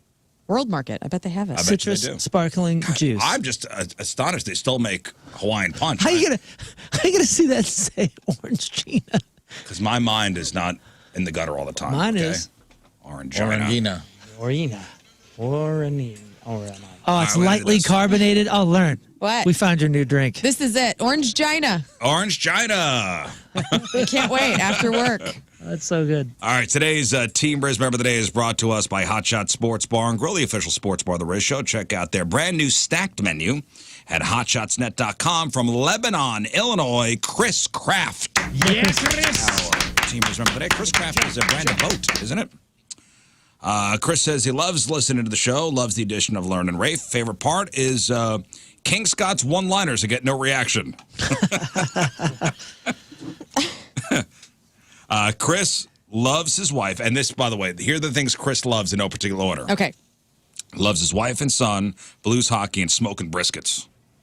Seems bad on your I don't know you lungs. can smoke those. My kind of guy. Oh, It says shout out to Donnie and Liv too for making the whole day a point day. Chris Kraft from Lebanon is our Team Riz Member of the Day. Get super sweet Team Riz Member of the Day soccer jersey. Get yourself signed up. 1057thepoint.com/Team Riz. you know, I like the Lebanon water tower. It's very pleasant. It's got nice leaves painted on it. I don't think I've ever seen it. Well, you're missing out, my friend. I don't spend much time in Lebanon, Illinois. All right, Lauren, what do you got? I got some isolated vocals from Ozzy's performance at Back to the Beginning. Will kind of make you tear up a little bit. Queer Eye announced that it's over. New trailers have dropped, and the highest grossing superhero films because Superman is coming out this week. All right, we got that. We got your crappy birthdays. We got the porno birthday. Excuse me. All that and more next in your Grab on Celebrity. Stay there. I see she's getting her own night over there at Busch Stadium. Oh, Nikki is? Nikki Glazer night. Oh, I that's think great. I want to say it's Monday, September 1st. Is that a Monday, September 1st? Sounds right. First female to ever get a bobblehead at Busch Stadium. No What? way. That's so cool. Oh, That is so awesome. I saw she and Congratulations. her boyfriend, Chris, who we used to work with, there was a pet rescue place here in St. Louis that was flooded and they needed a lot of people to adopt. And she and Chris went and fostered some animals. Oh, nice. Which was That's so awesome. sweet. Oh, dude, she's done so much stuff for animals around here. She used to do those nights down at. She would like test material and do nights down at Funny Bone and Yeah, use does all it. the money. Yeah, and donate all the money to animal rescue stuff. Well, and that's and her night over at Busch Stadium. I think a portion of the ticket sales will go to whatever animal rescue organization she's involved with. Hey, if you're looking for your next dream apartment, join Liv tomorrow and then me on Saturday for the open house experience at Neo Vantage Point. So take a tour either tomorrow or Saturday. Discover elegant 1, 2, and 3 bedroom floor plans, each loaded with luxury urban amenities. And it's out there in Maryland Heights, intersection of 364 and 270. So if you're looking for like a sweet new place to live, tomorrow see Liv from 4 to 6. See me Saturday 11 to 1. Neo Vantage Point 12401 Boulder Springs Parkway in Maryland Heights. All All right, phone number 314-624-3833, 618-398-3833. The Schreier text line, 314-649-DUMB. The Mick Ultra Studio Cams, 1057thepoint.com/Riz. The socials at RIZZ Show. Your emails, rizshow@1057thepoint.com. All right, time to find out what's going on in the world of music and entertainment with your crap on celebrities. And it's brought to you by Mentality. Their patients experience a 30% increase in testosterone levels. To reclaim your health at mentalityhealth.com/radio. Yesterday, I had a listener send over these isolated vocals from Ozzy's last performance at the Back to the Beginning Festival. Very emotional. You can hear how emotional he was singing Mama, I'm Coming Home. Here are those isolated vocals. Times have changed, and times are strange. Here I come, but I ain't the same. Mama, I'm coming home. Time gone by, seems to me you could have been a better friend to me. Mama, I'm coming home. So sweet. And, he sounds great for that whole thing. I know. I mean, he really did train to do what he did last Saturday. You refuse to listen to that stuff, right? You literally take your headphones off. Well, if they didn't put it out there, I don't think that's fair to listen to. What? That's just me. How do they isolate vocals so well? That is particularly with an app. That's an AI app. Is it really? Yeah, I can. Can you hear it? It's I can easy tell you. to do. I can tell you which one it is. It's interesting. Anybody could have done that. All you got to do is take the thing and Oh. isolate it all, and I'm not a big fan of doing that. Well, a content creator from the UK, he was the one that isolated the vocals from the farewell And show. now Sharon Osbourne has had him killed. Yes, probably so. Elisa from the band Arch Enemy said, I would think everyone in the audience broke down at this point. I know I did. It was surreal. Another fan commented saying, I saw a tired king give everything for the kingdom he built. Long live the Prince of Darkness. Boy, Sharon Osbourne is still yet to name the band that she threw off the bill. I hope she never does. She's never going to. And she's going to drive me crazy. I It was know. Hanson. Hanson. Dude, Hanson would never. They're so good. They bopped their way right off of that. I thought it was cool that he was like, when I watched the parts I watched, I'm like, man, the muscle memory of a guy that can barely talk. To be able to sing with clarity and remember all the lyrics, like just from doing it for so many years, is just kind of the human brain's an interesting thing. Because there's no way he's reading off a prompter. I think he was. Yeah, I mean, there's a prompter in front of him. But those songs are moving at a pace. Some of those songs, there's no way. Maybe he has to glance. Maybe glance over. I feel like he can't see 3 feet in front of his face. That must have been a big prompter. Yeah. I just felt like muscle memory to me, but maybe I'm wrong. It's going to be 40 years this Sunday since Live Aid made music history. We were talking yesterday about the terrible botched Led Zeppelin performance with Phil Collins. And while over 75 artists performed, there's a list of some pretty big names that actually turned down the invite. So get this. So here's the top 10. And this is from mentalfloss.com. So this Live Aid 40 years ago this weekend. Huge global event phenomenon. Yes. People still talking about it 40 years later. So these are artists that declined the invite. Declined. Yes. Okay. Number 1, Michael Jackson. Okay, his agent said Michael was particularly living in his recording studio at the time, working on a new project, and didn't want to turn his back on the people that he was working with. So that was his excuse. Prince. He sent in a pre-taped recording instead for Live Aid. Bruce Springsteen said that he was burnt out from the Born in the USA tour and didn't want to skip his honeymoon with his first wife. He did donate sets from his tour, though. Rod Stewart also declined. His manager told organizers that they'd have to guarantee Rod got primetime news coverage, and Rod only found out years later that this is what his manager said. Oh, wow. So that's kind of interesting. Just a couple more. Pink Floyd, Roger Waters refused to reunite with the band, but he did show his support backstage at the event. And Stevie Wonder, he initially agreed, but then declined when he saw how white the bill was. Reportedly What do you saying, mean how quote, he saw? Wow, that's a how good point. insensitive. That's how it's written. He saw how white the bill was, reportedly saying, quote, I am not going to be the token black person on this show. And so, I don't know. Huey interesting. Lewis in the news, they didn't do it because they didn't know how the money was going to be spent. Right. It's like, Def what are Leppard. you going to do with all these funds? And how are you going to disperse them? I wonder if any of these people regret not being a part of that. Or maybe they stayed by their decision. Which is a good question to be asking, by the way. Kind of on Huey's side there. No, it goes to a good cause, to our nonprofit. And trust us, it goes to a lot of good places. I went down a Huey Lewis rabbit hole the other day, and goodness gracious. Yeah. So good, dude. You want to hear some Live Aid stuff? I do have a couple pieces of audio. Sure. So Ozzy and Black Sabbath got back together. So they had broken up, where Ozzy, went to go do a solo thing, and Black Sabbath got their, different lead singers. This is them reuniting on the Live Aid stage. Ladies and gentlemen, please welcome Black Sabbath featuring Ozzy Osbourne.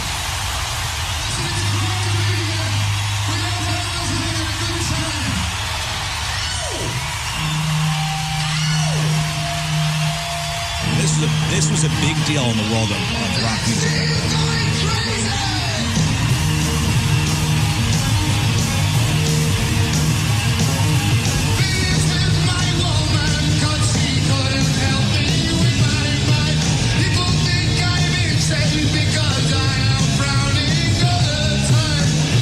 Like 40 years later, 40 years later, he does the ending with Paranoid. Yeah, with that song. This is interesting. So Tim Cronin, who is the founding Monster Magnet drummer, he passed away at the age of 63 after a battle with ALS. The manager confirmed his passing on social media, writing, "Words cannot express how great he was. You had to know him. Rest in peace, Tim." He was diagnosed with ALS in March. Had a GoFundMe that was set up to raise $100,000 to help him with medical expenses. Scott, what's your favorite Monster Magnet song? Go. Oh, man. Go. I mean, of course, their big hit. Which was? Walla Walla Bing Bong Boys. I love that song. It's so good. Walla Walla Bing Bong Boys, come on around the town. Netflix is before you move on, Monster Magnet, if you don't know. Yeah, what's the name of that Space song? Lord. Space Lord, Space Lord, mother. Power Trip. Power Trip's a great song, too. Anyway, Queer Eye is coming to an end after 10 seasons. I saw this news upon waking up, and I was very sad. It's one of my favorite shows ever. And I didn't watch the original Queer Eye for the Straight Guy that came out on, was it the TLC network way back? But the cast of Queer Eye that's been on Netflix is so fantastic.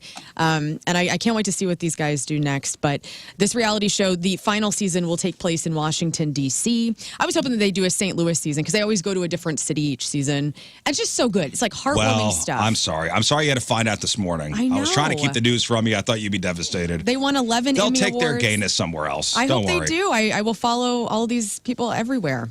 Anyway, EA Sports College Football 26 is here. I know that you're real jacked up about this. Hell yeah. Hey. It drops today. This year's edition builds on the super success of last year's version with over 2,800 new plays, real-life coaches, and revamped transfer portals that add to the drama, to the dynasty mode. Gamers are going to have more mascots, traditions, and game day vibes, and this is really big. So EA Sports College Football 26 is officially out. Speaking of college football, you see all that stuff about the NIL, about how the system is so convoluted, if you will, and not like figured out yet. You know, the whole NIL. Right, name, image, likeness. Yeah, and these college kids are getting contracts where they're getting paid now. Right. Apparently, a lot of them are missing out. Like the top couple are getting whatever they're getting. All the rest of them that have signed these deals, the deals are so front-loaded and so screwed over by the colleges that nobody's getting anything, and the whole system just hasn't figured itself out yet, or the colleges have figured out how to skirt paying most of these guys and gals. Right. So it's That's probably more of cool. what's happening. that's what's in the news right now. Since it is a slow sports month, like that's kind of taking some of the top billing. So I Yeah. keep reading about how these college kids are not getting their money. The next installment of Ryan Murphy's Netflix series Monster is going to focus on Lizzie Borden, who was accused of murdering her parents with an axe in 1892. And that always makes me think of the 1980s metal band Lizzie Borden. So here's a little hair metal for your Thursday. Okay, this is great. Yeah, hell yeah.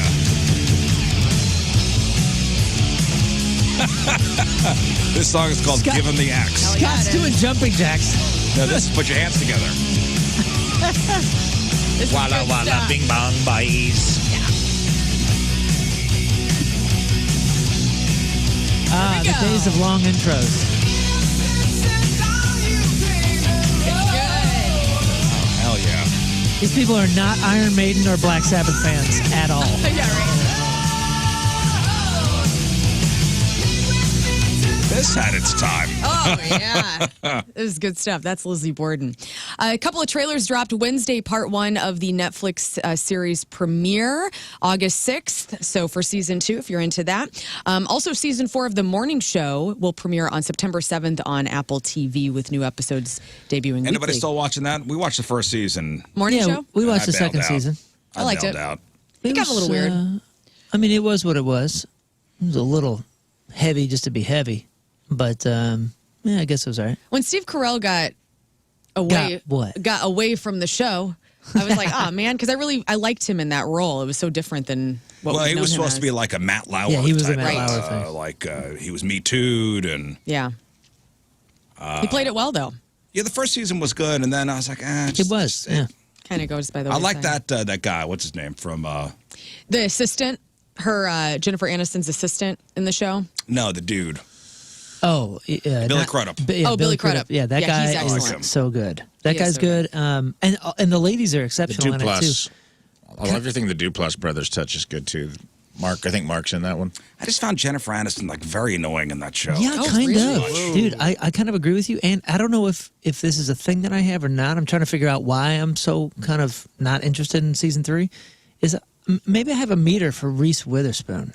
I think I have a meter. And she's great at what she does. I understand it. But, like, I've had enough. Okay. And I don't need any more right now. I like it. I know that's a ridiculous thing to say. And maybe Spoonful of Reese Witherspoon goes a long way. Huh? I guess so. I don't know, man. I don't know.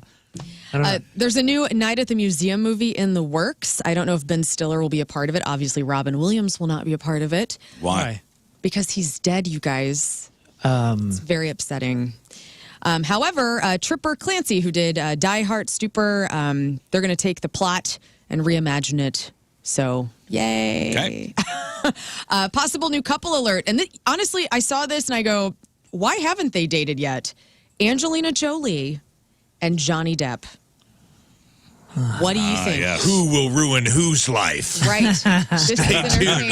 The face-off, finally. So they reportedly have a very strong connection. They met whenever they did The Tourist back in 2010, and they've maintained a very close friendship. The actors have been spending a lot of quality time together in LA and London while keeping a low profile.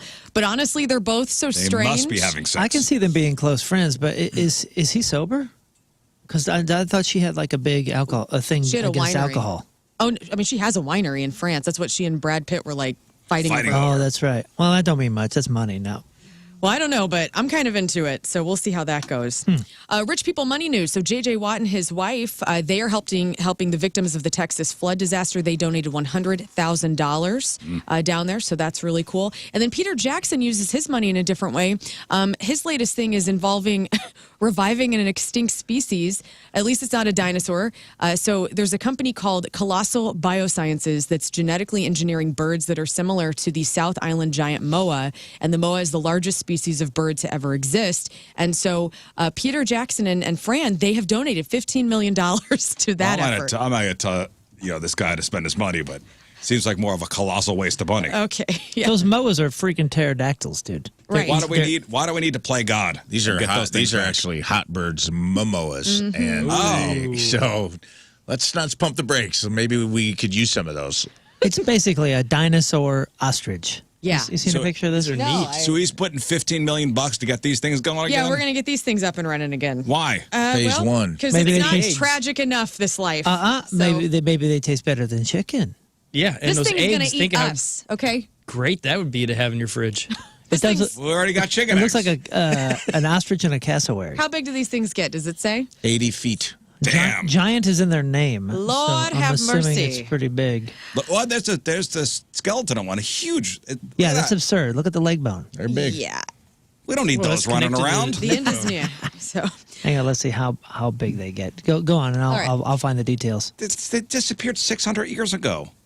Time Magazine's list of the 100 most influential digital creators. Ready for this? Mr. Beast, number one. Mr. Beast is number one. Sean Evans from Hot Ones also made the list. Joe Rogan, Alex Cooper from Call Her Daddy, and many others, but those are the most prominent names we probably know. Breakthrough with Barbie with inclusivity. Mattel has introduced the first Barbie with type 1 diabetes. So the doll features realistic medical accessories like an insulin pump and a glucose monitor, heart-shaped medical tape, and a smartphone displaying the CGM app. So Barbie can find out what her blood sugar is. 10 feet. 10 feet 10 tall. feet. It's basically the bird from Up. It's coming. We don't Peter want none of Jackson that. has donated his money. Peter Jackson has his way. They're coming. Come on, Peter, do something else. And finally, while Superman is going to be out this weekend, I have the best superhero movies of all time from USA Today. So what do you think it's top 5? Just top 5 best superhero films. Avengers Endgame. That's number 5. Avengers Infinity War. That is not on the list.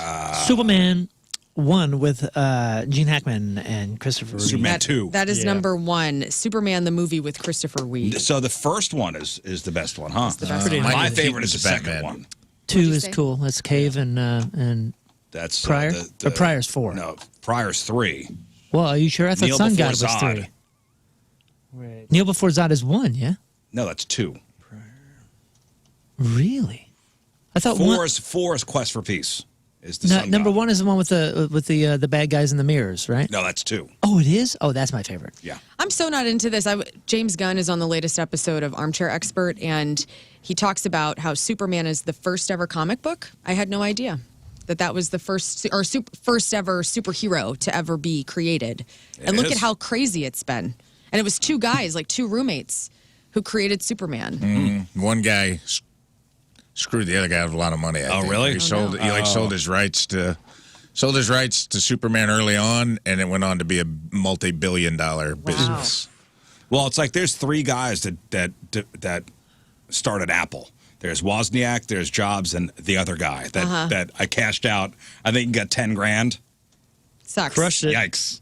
Big yikes. Yikes is right. Yikes!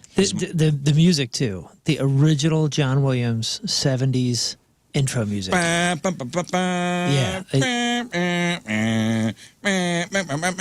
Sounds just like it. It is one of the few things that can, no matter what scenario I'm in, goosebumps me. Yeah, hell yeah. Goosebumps me. Have you ever done one of the orchestras where you go and watch the movie and it's a live reenactment No, of the I would music? love to do that. It's really cool. I would love to Highly do that. suggest. You need 2, 3, and 4 as far as the best Michael superhero Keaton's movies. Batman. No. Oh, no, The Dark Knight. The Dark Knight is number 2. Oh, so Joker. Okay. Joker, no. Iron Man. So we're missing. You're missing 3 and 4. One of them is very new. Civil War. They Logan. Black Panther. No, Not Logan. not Logan. Not Deadpool. None of those. I'll just give them to you. No. Like Oh, Shazam no, or give us a something? year or something. Shazam. Or any of the Shazam Guardians was of the great, Galaxy but- movies Yes, on that? number 4, Guardians of the Galaxy. And Okay, then that was good. Oh, that's number Oh, yeah, number Guardians, 3 is Captain America, the Winter Soldier. So Avengers Endgame, Guardians of the Galaxy, Captain America, the Winter Soldier, The Dark Knight, and then Superman, the original, is your number 1 superhero movie of all time, and that is your crap on celebrities. You want to do? You give want a it- little give it to me. Superman theme? Give it to me. Ah, dude. It already happened.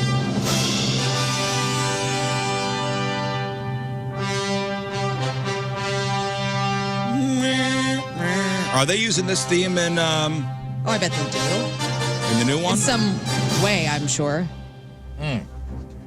Dude, this whole thing, this build-up, is the most spectacular build-up in the history of Earth. Oh, History of Earth, huh? Yeah, hell yeah. Okay, all right. Dang. This is Oh, the. so good. I was a little wrong. I was right, but it was both of them. Siegel and Schuster, who created Superman. Listen to this. Jerry Siegel and Joe Shuster sold the rights to Superman to Detective Comics Inc., later DC Comics, for $130. Oh, an my amount God. equivalent to roughly $2,800 in 2024. Oh my God. And subsequently lost control over creation and received little to no royalties as Superman's popularity exploded, generating millions and later billions for publishers. That's crazy. Oh, yikes. But they were friends. I wonder if they kept the relationship and that the They original. probably had to be roommates. They went and didn't have worked any at money. Andy's together and hung out. They had lawsuits to reclaim the rights, but it was like a 20-year court battle. I don't know what happened. Oh. It's wild. Oh, yeah. Okay, so The third Apple computer guy is a guy named Ronald Wayne. Oh, Ronnie. born with two first names. Harder to Ronald trust. Wayne was one of the three co-founders of Apple, alongside Steve Jobs and Steve Wozniak. He owned a 10% stake in the company, but they sold pushed it, him out because his name wasn't Steve. Sold it sold it 12 days after Apple was founded for $800. Yeah. Wow. How many days after? 12 days. Oh, so they were still in the That garage sucks. or something. 12 days after Apple was founded, so we sold it for $800. Dude. There's only room here for two These Steves. guys sued for 20 years, and I just saw this is what the court gave them, or this is what they settled for. In 75, Warner Communications, who owned DC Comics, agreed to pay them each an annual stipend of $20,000 annually For how long? Life? for life for the Superman. Ick. And once they signed it, they couldn't. And then the movie came out in like 78 and it exploded even more. Yeah. Oh, thanks for the 20 grand. Wow. And later it was dude. increased to 30 for cost of living. Oh, Oh, cool. Thanks. yeah, the movie this weekend in one weekend is going to make $300 million. Let's use a different lawyer next What a time. bummer, man. Oh, celebrity celebrating her birthday today. Well, first of all, Ronnie James Dio. He would have had a birthday today. But Isabella Marced, that's a Hawk Girl in the new Superman movie. She's 24. Wyatt Russell, unlikely MCU star John Walker in Falcon and the Winter Soldier, He's good. Thunderbolts, Avengers Doomsday, blah, blah, blah. Wyatt is the son of Kurt Russell and Goldie Hawn. Goldie Hawn. Goldie He's Hawn. good. He's good in the new Marvel stuff. He's 39. Jessica Simpson is 45. Thomas Ian Nicholas. That is Henry Rosenbacher on Rookie of the Year. You also know him from American Pie. He's 45. Adrian Grenier, that's Vincent on Entourage, is 49. Sofia Vergara is 53. Gary LaVox, that's Rascal Flatts singer, your favorite, is 55. Neil Tennant, Pet Shop Boys singer, your second favorite, is 71. Arlo Guthrie is 78. And Robert Pine, that's Ponch and John's boss in Chips. If you guys are big Chips fans back in the 80s, he is 84 years old today. All right, today's porno birthday, which is being brought to you by Patricia's, where fun and fantasy meet, is Marilyn Mason. And today's birthday girl's been in 52 fine films, including, see if you can pick up a theme here. She was in American Plumpers 11, Chubbylicious 10, Daddy Likes 'Em Fatty 3 and 7, Jelly Belly Girls 5, Large Lovin' 3. She was in Scale Bustin' Babes 46, 48, 50, 52, 53, and 62. In a movie called Stuffed at Lunch. I don't know what that's about. And who could forget a role in 2019's Poppin' the Pudge 2? Marilyn Mason is 36 years old. That's your porno birthday. Those are your crappy birthdays. And that was your crap on celebrities. Yep. Stuffed at Lunch. It's cool. All right, let's take a break. We'll come back and we will give away some stuff. Let's play Matchup with Moon after the break. That's right. Scott, what is the season score so far? The season score, we got it right here. Right there. And Well, I it will is- tell you while you're finding that, we have Okay, stuff got to it. give away. We've got Collective Soul and Live tickets. That show is happening next Thursday, the 17th, over at the Hollywood Casino Amphitheater. We got tickets to go see the Lumineers, July 23rd. We got tickets to go see In This Moment, July 24th at the Factory. And we got tickets to go see Ghost, July 30th, over at Enterprise. Well, Moon was out to a very good lead at the beginning, but Riz, you've had a good comeback. You've won 2 out of the last 4, and so now it's 4-10. Okay. Yeah, you're All right. making a comeback. All right, so we need Team Moon, we need Team Riz. Scott will ask us 5 questions each. Whoever gets the most questions right, our respective teammates on the phone will win their choice of prizes. 314-624-3833, 618-398-3833. Matchup with Moon is next. Hey, tomorrow, comedian George Wallace joins us. Make sure you have a second-timer certificate for George. Okay. Scott, if you would. Where's he tomorrow? He is at I would assume Helium. I believe he is at Helium. Helium. The return of George Wallace. Can't wait. Yeah, well, I guess we could say it now. We're supposed to have a mystery guest tomorrow, but That canceled. that canceled. Do you want to tell You gotta be who it kidding was? Because I don't think they are rescheduling. Yeah. Which is, okay, so what are the hints I gave you? You gave me very little hints. I haven't gotten any. I wasn't here. Learned Here was the hint that he gave me. Okay, so just so you know, behind the curtain here. Okay. Okay, so mystery guest was supposed to call in Monday, and this person canceled and was supposed to call in tomorrow, and they canceled again. So now, F them. Yeah. So he tells me. They're out. He goes, mystery guest, mystery guest. Well, I come in singing, I go, mystery guest, mystery guest. That's a hint. Which, yeah, exactly. Which he's not doing to not elicit a reaction Oh, I from do me. it on purpose. So I'm like, well, you give me some hints. He's like, I'm not giving you hints. And I was like, but why would you throw that in my face? So he goes, okay, ask me some questions. And I said, is this person somebody I would freak out about? Well, let's see if you can figure it out. Let's ask the questions. Yeah. This Great. is, Let's- we're yeah, going to do playing this. the We're going to game. do this. All right. I said, is this somebody I'd freak out about? And this is his response. He goes, they are within the full zeitgeist of pop culture. Everyone knows them. Yep. And I said, oh, okay, cool. That really narrows it down. Am I?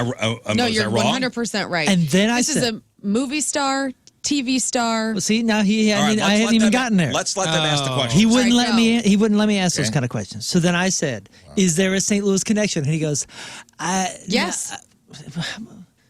He goes, kinda. That's what he said to me. Kinda. There's a St. Louis connection to this person. 100%. So she says 100%. See, your guys' responses Well, are drastically different. He said- 100% He said a St. Louis kinda. connection. 100.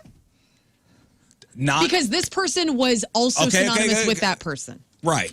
What? What? So in an indirect way. Indirect. I would say direct. I think you're wrong. I'm sorry. You're wrong. I did say there was a St. Louis You guys connection. don't know who the mystery guest is. Oh, so the St. Louis connection is a connection through someone that has a St. Louis connection. No, they. When we ask St. Louis connection, that means like, is it somebody that has any sort of association with St. Louis? St. Louis's own? Maybe they lived here. Maybe they went They to never school. lived here. Right, but they know someone who lived in they St. They born Louis. here? They worked very closely for Okay, a long time don't with give it away. somebody Okay. who is. Don't give it away. Then I'm going to go you ahead just and gave it away. I think didn't. We have no idea. Rainn Wilson, No. somebody with the Office people. Steve Carell. No. No. Okay, let's keep going. Go, one question. Go, Scott. Can they fit in a bread box? No. Well, anybody. Actually, they won- no matter how you can If chop you're them up under really anesthesia, small. you This can. person's never going in a bread box. Have they won an Oscar? No. No. Rafe. Is it David Lee Roth? No. Oh, I just wanted to get that out of the way. Okay, let's see. In comedy. Yes. okay. Have they performed with the Beach Boys? No. John Stamos. That'd be amazing.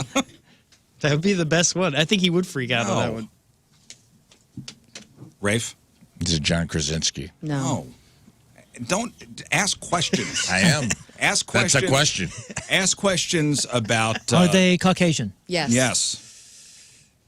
Are they a male? No. No. Oh, we haven't asked that one yet. Oh, yes, Vahava. That really helps. Is it Ellie Kemper? No. Oh. Keep doing it. listen to Keep doing it. the clues from Keep before, doing it. idiots. That's my favorite part about these guessing games is making you upset with our guesses. It's nobody from the office, okay? Yeah, get out of the Yeah. office. Get out Okay. of the said that office. because that's going to keep going. Get out of the office. Is it, Is this it person Stanley? Is this person over 50? Yes. Oh. Is this person a redhead? No. No. No. No. Has been Oh God, more once or kindness. twice. Well, You think so? She's been multiple hair colors, yes. Not known for being a redhead, we'll say. Yeah, not known for being a redhead. So Lucille Ball is out. Yeah. darn it. Okay. Is this person a stand-up? Yes. Yes. There, I asked a real question. But- See how but- much less fun but- that was? But I don't. Is she not known as that?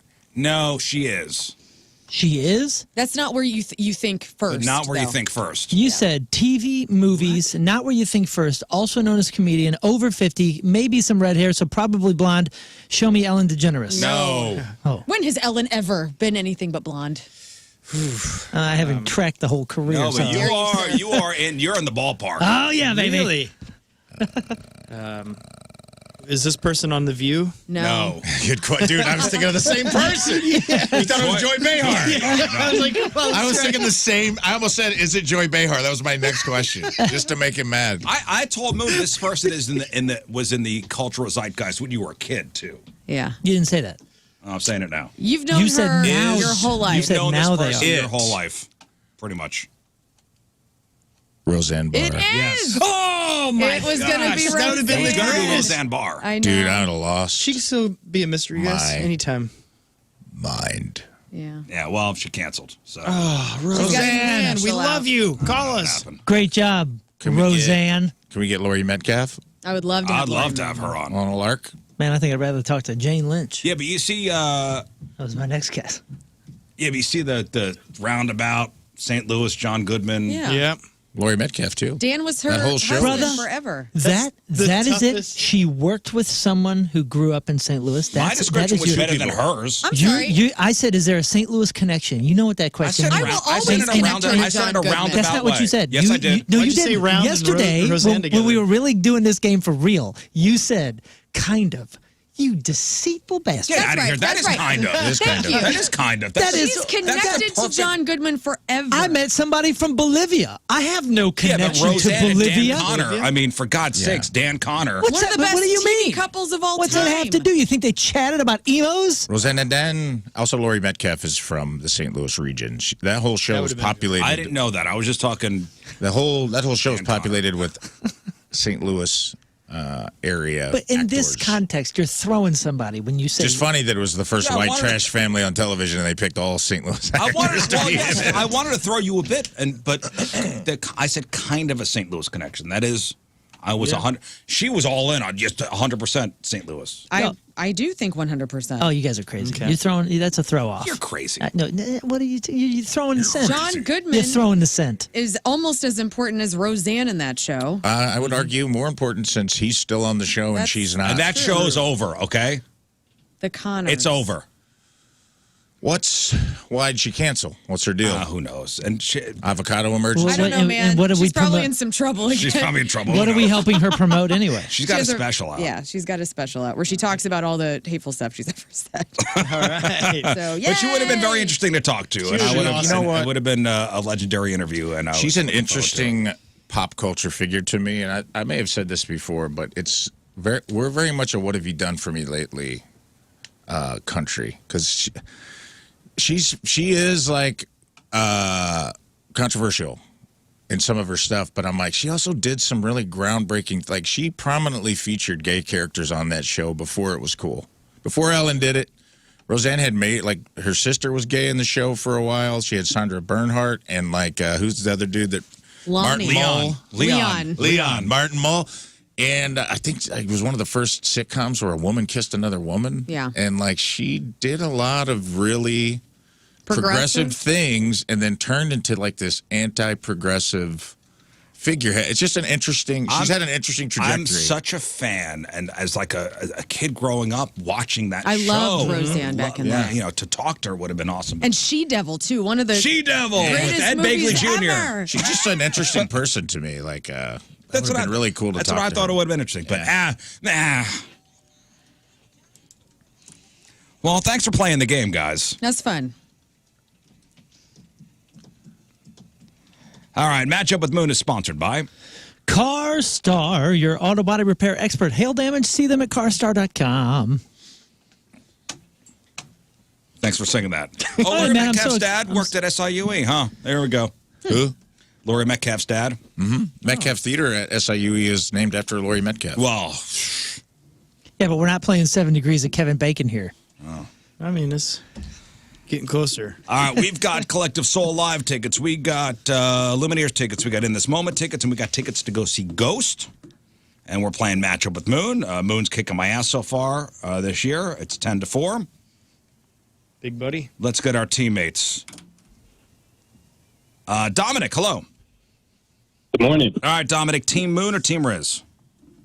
Let's close the gap, Riz. Team Riz. All right, I hope we're right here. What do you want to go see if you win or when you win? Dominic. Collective Soul. Collective Soul and Live. All right, next Thursday. Hang on, a week from today. All right, and we got Bobby. Bobby. What's going on? All right, Bobby. Team Riz, Team Moon. I think just like Neil Armstrong did, Okay, man, let's get on with it. Bobby? Riz. Riz, okay. You fool. It's like, Really playing the stats there, huh, Neil? I don't know what I'm giving this some thought, man. Just like Louis Armstrong, man. Louis Armstrong, First Neil man, Armstrong. Hang That on. was awesome. I will put Moon in Bobby isolation. rules, dude. And Moon, as the Hang on. champion so far, has decided to go into isolation first. I will answer the questions first. And I'm not connected. uh-oh. And now connected. Now you're connected. Now connected. All right, here we go. All right. Time for matchup with Moon. Round number 1. King Scott, the floor is yours. This is a big one. The United States has a flag with 3 colors on it. How many white stripes does it have? How many white stripes? Mm-hmm. That's a great question. So, okay. If you don't get this right, we're deporting you out of the Damn it. country. So ICE is at the door. 6. What do you call the visible part of the rivet commonly found on the pockets of jeans? I'm sorry, say that again? What do you call the visible part of the rivet commonly found on the pockets of jeans? The visible part of the rivet? Yes. Commonly found. very common. The nipple. The Boston Celtics won the 2024 NBA championship. So who won the 2025 NBA championship? The Thunder. Oklahoma City Thunder. In what fictional Indiana town does the sci-fi series Stranger Things take place? Oh, God. Oh.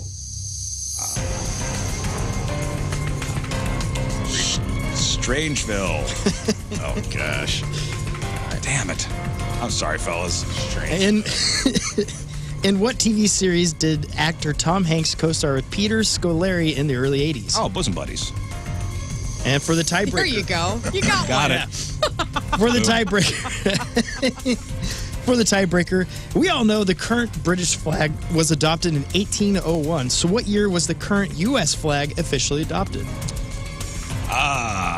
The current U.S. flag. Yes. So with all 50. 1945. With the 50.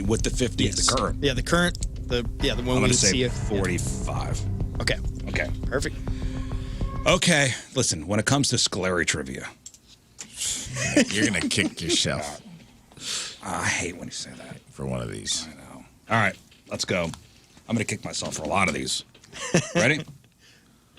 Just got to the solo. I'm sorry, bud. Sorry to me. Yeah. You crushed. No. Oh, Yeah, you're sorry to up. Neil Armstrong. Yeah, Buckle Bobby's up, pal. or whatever his name was, real upset. Everybody's going to be upset with me. Okay. And go. Mooners, King Scott. the United States has a flag with 3 colors on it. How many white stripes does it have?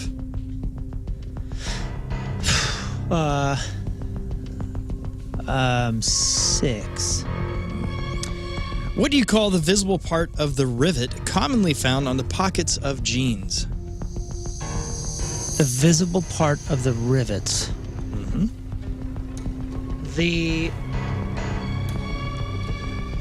I think it's the it's either the button or the head. I'll say head. The Boston Celtics won the 2024 NBA championship. gosh. Who won the 2025 NBA championship? OKC. In what fictional Indiana town does the sci-fi series Stranger Things take place?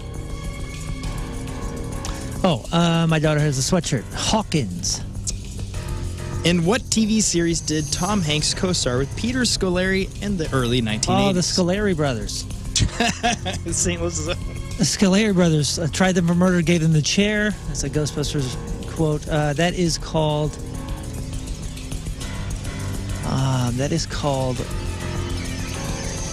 Bosom Buddies or Bosom Brothers? Bosom Buddies. Bosom Buddies. Going Yeah, with that? I'll go with that. For the tiebreaker, we all know the current British flag was adopted in 1801. So what year was the current U.S. flag officially adopted? Oh, God. Wait a second. Okay, you threw me off. British flag, 1801. The current American flag, right? Yep. 50 states, let's see. Hawaii and Alaska were like later than you think. I'm gonna say 19. Oh, shoot, dude. I'm gonna say 1955. 19. Yeah, 55. Okay. We're good. All right. Oh. Ready? Yeah. I guess so. All right. I feel all right. Terrible, right? Both of us? Terrible?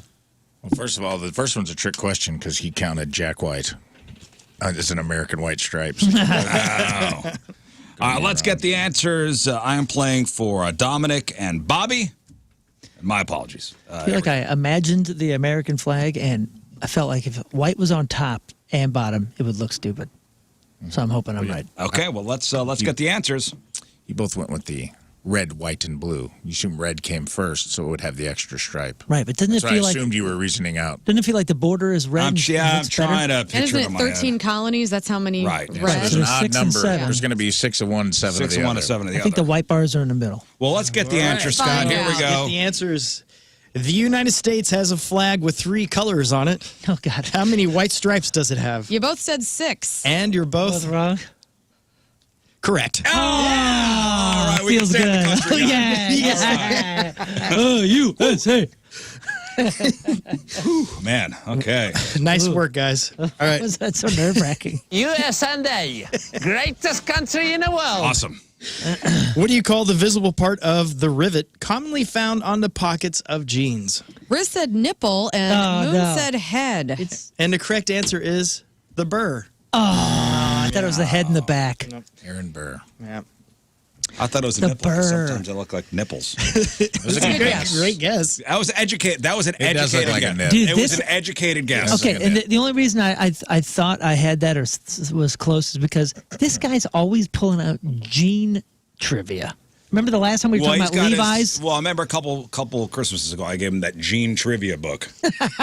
That's your thing, dude. There's always something coming about denim when I it comes to love King denim, you know. Scott. Loves. He's our Especially 100% denim cotton. guy. Or chromosomal DNA, one or the other. It's always gene related. Yes, it is. Oh, crud. But no, you Favorite see, nipple actors? though was an educated guess. I thought it was great. I actually thought, you said something too. Whoa. I thought it was the head or the button. Not a bad. Yep. Both good guesses. Alas, incorrect. I guess bad guesses. 1-1. The Boston Celtics won the 2024 NBA championship. So who won the 2025 NBA championship? Riz said the Thunder of Oklahoma City, and then Moon just said OKC. And you're both correct. Thumbed up. Thumbed up. Okay.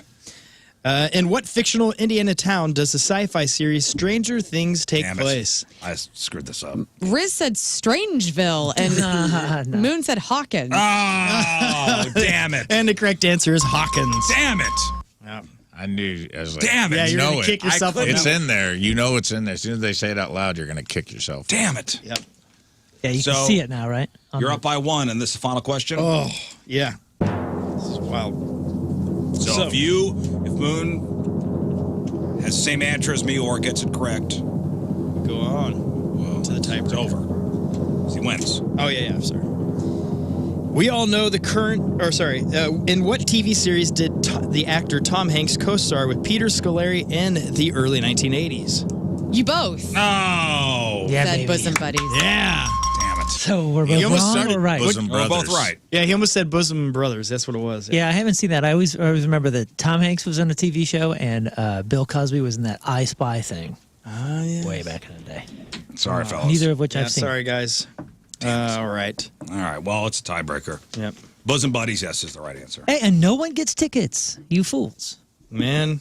Tiebreaker. All right, tiebreaker. We all know the current British flag was adopted in 1801. So what year was the current U.S. flag officially adopted? Riz said 1945. Moon said 1955. And you got to think when the last 2 states were added, it was after 55. So it's Was that 1960. 55? Oh, crap.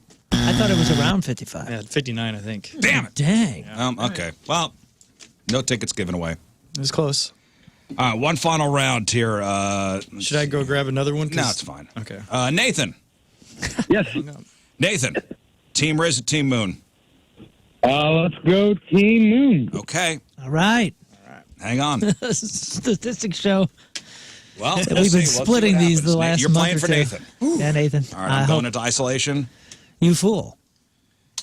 Here we go. Round 2, matchup with Moon. Oh my gosh, I got to pee so bad.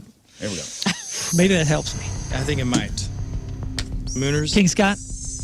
what is the Grinch's dog's name? Oh, Max. Bill Gates co-founded Microsoft with which of his childhood friends? I don't know. He wants the Grinch's dog's last name. Yeah, right. All right. So we're going to skip that for now. We'll come back. Is that right? No, we're not coming back. I Okay, don't not know. coming back. We just don't know. Okay. The treaty, you don't want to say just random name? Daffy Duck. Daffy Duck. Okay. The Treaty of Paris ended which war? Treaty of Paris. Let's see. Treaty of Paris. Well, it's not World War I. Treaty of Paris. Crap, dude, I don't know. Why would it be in Paris if it were World War II? I don't know. Let me think about that for a second. Okay, we'll come back. Which U.S. Constitution amendment provides for freedom of speech, religion, and the press? Let's say number 1. What animal's nickname is Sea Cow? That's the manatee. And let's go back. The Treaty of Paris ended which Man, I war? don't. I feel like it's something I should know. The Treaty of Paris, dude. I don't know. I'll just say World War. I'll say World War. I'll say the War of 1812, since I think this is a loss for me. Okay. And did we already do? No. So the tiebreaker. What year was Dr. Seuss born? What year was Dr. Seuss born? Let's see. I'm gonna say 1897. All right. Ready? What a disaster. Okay. Years to lose there, pal. God, when did Hawaii become a state? 49? I thought it was 59. I might be wrong. 59? Yeah. God. I think so. I'm just imagining people, when we're answering these questions and we colossally mess up and people in their cars yelling, "You idiots." Yeah, they go off the road. You idiots. What's so much Morons. easier where they're at? I know. They're not distracted by all the crazy stuff happening. Okay, here we go. So, Riz, Yeah, what is the Grinch's dog's name? Max. Last name. Max the dog. I like that. Bill Gates co-founded Microsoft with which of his childhood friends? Steve Ballmer. The Treaty of Paris ended which war? Treaty of Paris. Treaty of Paris. Paris. Treaty of Paris was WW2. Shot in the dark. Which U.S. Constitution amendment provides freedom of speech, religion, and the press? Which what? Which amendment? Yes. First Amendment. What animal's nickname is Sea Cow? The manatee. And the tiebreaker. What year was Dr. Seuss born? Dr. Seuss. William Geisel. Oh, I believe that's what his real name is. that's a good trivia question. Good job. Old Bill Geisel. He wasn't born in 59. He was born in. He wasn't born in 51. Hey! I'm going to say 1901. Throwing it out there. All right. Okay. All right, Moon. Woohoo! How did you do? I have no idea. Oh yeah. I have no I gotta go to idea. The bathroom's so bad over here. I'm. Your eyeballs I are got swimming? goosebumps. Let's go. Let's go, Scott. Yeah. Okay. So Nathan has picked Moon. Hey, this is what you have his- to. This is what has to happen. By as the way, his guy. me having to go to the bathroom to just want to race through these rounds. You know, everybody's always did complaining that I think too much. Oh, let's go. But now he's talking, so we'll slow it down. Let's see here. What is the Grinch's dog's name? You both said Max. Yeah, And baby. You're both correct. Yeah, baby. And Got Riz that gets wrong. extra credit. He said the last name, the dog. I got that wrong before, so it's committed to memory now. Nice work. Bill Gates co-founded Microsoft with which of his childhood friends? Moon says, I don't know, Daffy Duck. And then Riz said Steve Ballmer. Oh, And yeah. The yeah, correct that sounds answer is great. Paul Allen. Do you like Huey Lewis in the News, Paul Allen? Oh, Paul Allen, you're right. Who's Steve Ballmer? What did he do? I Is forget. he Oracle? Don't look at me. Yeah, he could be. Damn Could be.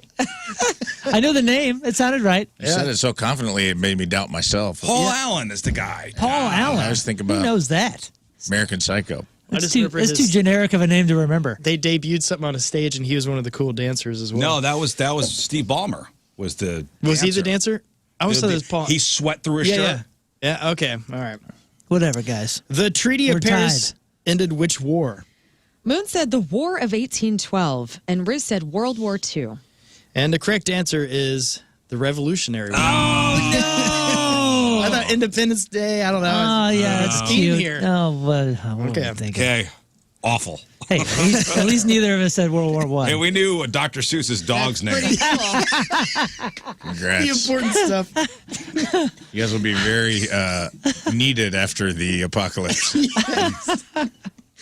Which U.S. Constitution amendment provides for freedom of speech, religion, and the press? Riz said First Amendment. Moon said First Amendment. And you're both correct. Yeah, baby. Yep. Okay. What animal's nick? Are we gonna make this Oh yeah, we are a little tied. dramatic because it is the fifth question Here and we we're go. both tied. You're right. Oh yes. Ooh. Okay. Well, this gets interesting here. All right. Yes, it does. What, does Scott. That's the drum roll. What animal's nickname is sea cow? You both said manatee. And you're both correct. Gosh, this tiebreaker. There's no way for Nathan to lose tickets. Now we need the drum roll. Yeah, now. There's no way for Nathan to lose tickets on a stinking tiebreaker. And this is very interesting, this last question. Oh no. Oh, no. Wow. Did we have the same year? Do We do have a historian here. We have a historian. Who's that? What year was Dr. Seuss born? Moon said 1897. And Riz said 1901. Oh, I have no idea. What's the awe? I'm throwing. I don't know. Look at your face. Your face looks confident. No, That's there's the no awe. confidence here. That's his I've Italian lost brow. all my confidence. Oh, really? Is this Yeah. closest? Don't you feel good about manatee? 1897 and 1901. Well, 1897 is not correct. It is 1904. Oh, Gosh. Sorry, Nathan. No tickets. Oh, Going to no the bathroom. tickets. Give it away. That is You wild. get nothing.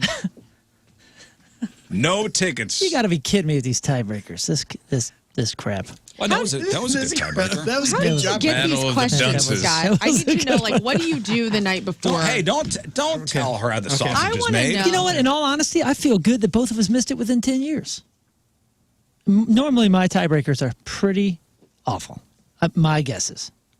Yeah, So I mean, you guys I'm did. going to go home feeling This okay. wasn't it wasn't bad. Yeah. It was in the ballpark. I don't like Yeah, when you losing said on 97, I was like, but I feel he's good. probably got it. Because Both guesses were in the ballpark. Yeah. All right. Very good, guys. Nice work. When was it? 04. March 1904, 2nd. okay. Yeah. So St. Louis made a list. And is it a good list or is it a bad list? And would you like to hear about the list? Well, I'm going to tell you anyway, but But it's a great list. is it a good list or a bad list? It's a good list. Who curated this list? You? Is this something you would have sought out? This came across my desk. If it's St. Louis, it comes across my desk. Okay. Pretty cool. So this is new data from the U.S. Postal Service. Oh, I love them. And we are on this particular list, number 4. Most dangerous place to deliver mail. Kinda. Oh, dadgummit. People writing checks to pay their bills per capita. We are number 4 as far as dog attacks on mail carriers. All right. There we go. There it is. Hey, we got this beware of dog sign, dude. St. Louis among cities leading the nation for dog attacks on mail carriers. That's right. Number 4, only L.A., Houston, and Chicago saw more incidents. We're good company. On a state level, Missouri reported 207 dog bites, putting it 9th in the nation as far as statewide, but locally, 47 reported dog attacks on local postal workers. Now, with numbers like that, the Postal Service is urging pet owners, please, for the love of God, take some precautions. Let's keep our mail carrier safe. So don't let your dog bite the hand that serves you is their part of the theme to their awareness campaign. The campaign reminds everybody that even the friendliest dogs can act unpredictably when they're startled or trying to protect their turf. So the USPS recommends keeping dogs secured when mail is being delivered and suggests using their informed delivery service to help anticipate mail drop-offs. So as, summer's here, more dogs are spending time outside. Authorities are stressing, please keep both pets and mail carriers safe. A few simple precautions can help prevent injuries. And keep your local mail carrier safe on their route. I just find it amazing that they became the dog's #1 target. Like, our dogs pretty much have nothing against anybody, but when they see the postman, yeah, they would want to just bite them. If anybody delivers anything to our house, my dogs go nuts. It's so weird. But just let's keep the mail carrier safe. And we're number 4. That's not a great list to be on as far as dog attacks on mail carriers. But Moon sent me this list, and it's the worst behaved dog breeds. Okay. Oh, no. So listen, every dog has its own personality, but certain breeds are statistically more likely to be described as poorly behaved, difficult to train. And the ranking is based on aggregated data cited by the American Kennel Club and a bunch of different organizations. Obedience, trainability, stubbornness, and the likelihood of ignoring commands. So these are the worst behaved dog breeds. And it's important to remember that individual dogs may differ significantly from the breed stereotype. So just got to say that. Not all dogs are terrible. Right. But just these are, if you're playing the odds, statistically, these are the worst behaved dogs. I'll start with number 5, the Beagle. Oh. The Beagle, notoriously distracted by scents, can be stubborn and difficult to recall. The Basset Hound is number 4. That shocked me. They're so cute. Prone to ignoring commands in favor of following scents, making training a test of patience. The Mastiff is number 3. Oh. Those are big-ass dogs. That's the dog you want running amok. Yeah. The Mastiff, large, powerful, often stubborn, making them a challenge for inexperienced owners. The Shih Tzu, number 2, can be strong-willed and ignore commands requiring patience and persistent training. Yeah, they got little man syndrome. And don't look them in the eyes because they'll bite you. And they're dumb. And the worst of the worst behaved dog breed. Chihuahua. Don't you dare say pug. Highly independent, stubborn, often resists obedience, can be aloof or even aggressive, and not socialized. The Chow Chow. The Chow Chow. Oh, I thought you were going to say this one. That's What is that one? That's the Afghan Hound. That's Fabio, dude. Dude, that is They get the incredible. emo swoop, and apparently they're very. That damn very thing looks stubborn. like Yanni. They look like the Chow Chow. vampires. Okay, so I just finished Chelsea Handler's book, I'll Have What She's Having, and she's notorious for, she adopts chow dogs. She's had a whole bunch of them, and she goes skiing with them naked and all that stuff. And you wouldn't think that. Like, she loves, like, just from her that perspective was- of owning so many chows, she just loves them. The Chows dogs are that tough. attacked me when I was a kid. Yeah, Chow me too. Chow? Me too. I Yeah, the never had chows one, were- and it was a monster. 2 of them. And it was like Monster. it was kind of like known, like if someone had a chow, that they were like aggressive Yeah, dogs. super aggressive, and they can turn suddenly, and you kind of can't anticipate it. Like those are monster dogs. A couple of note here. The Afghan Hound, which looks like an emo dog, was number 12 on my list. Aloof and independent with a reputation for ignoring commands. Did you say the Pug? Yes. Number 19. Very good. Charming, but sometimes stubborn, may ignore commands if not consistently trained. Oh, but they're so cute. You just let them do whatever they want. Anybody want to throw another dog out there? I'll let you know where it is. Yeah, Chihuahua. Yeah, I was going to say the description you made for the pug is probably the exact same one for Chihuahua. Chihuahua, number 20, small but feisty, often ignores rules and commands if not properly trained from a young age. Yeah. Pomeranian. Ooh, good one. Pomeranian, number 28, confident and sometimes headstrong, can be tough to train without consistency. English setters are brilliant, but they're extremely English, stubborn. English setter. I have the Irish setter. Same cousins. Kind of. Same thing. It's the dumber Similar. one. Irish setter's number 30. Seriously. Playful, energetic, can be easily distracted and ignore commands.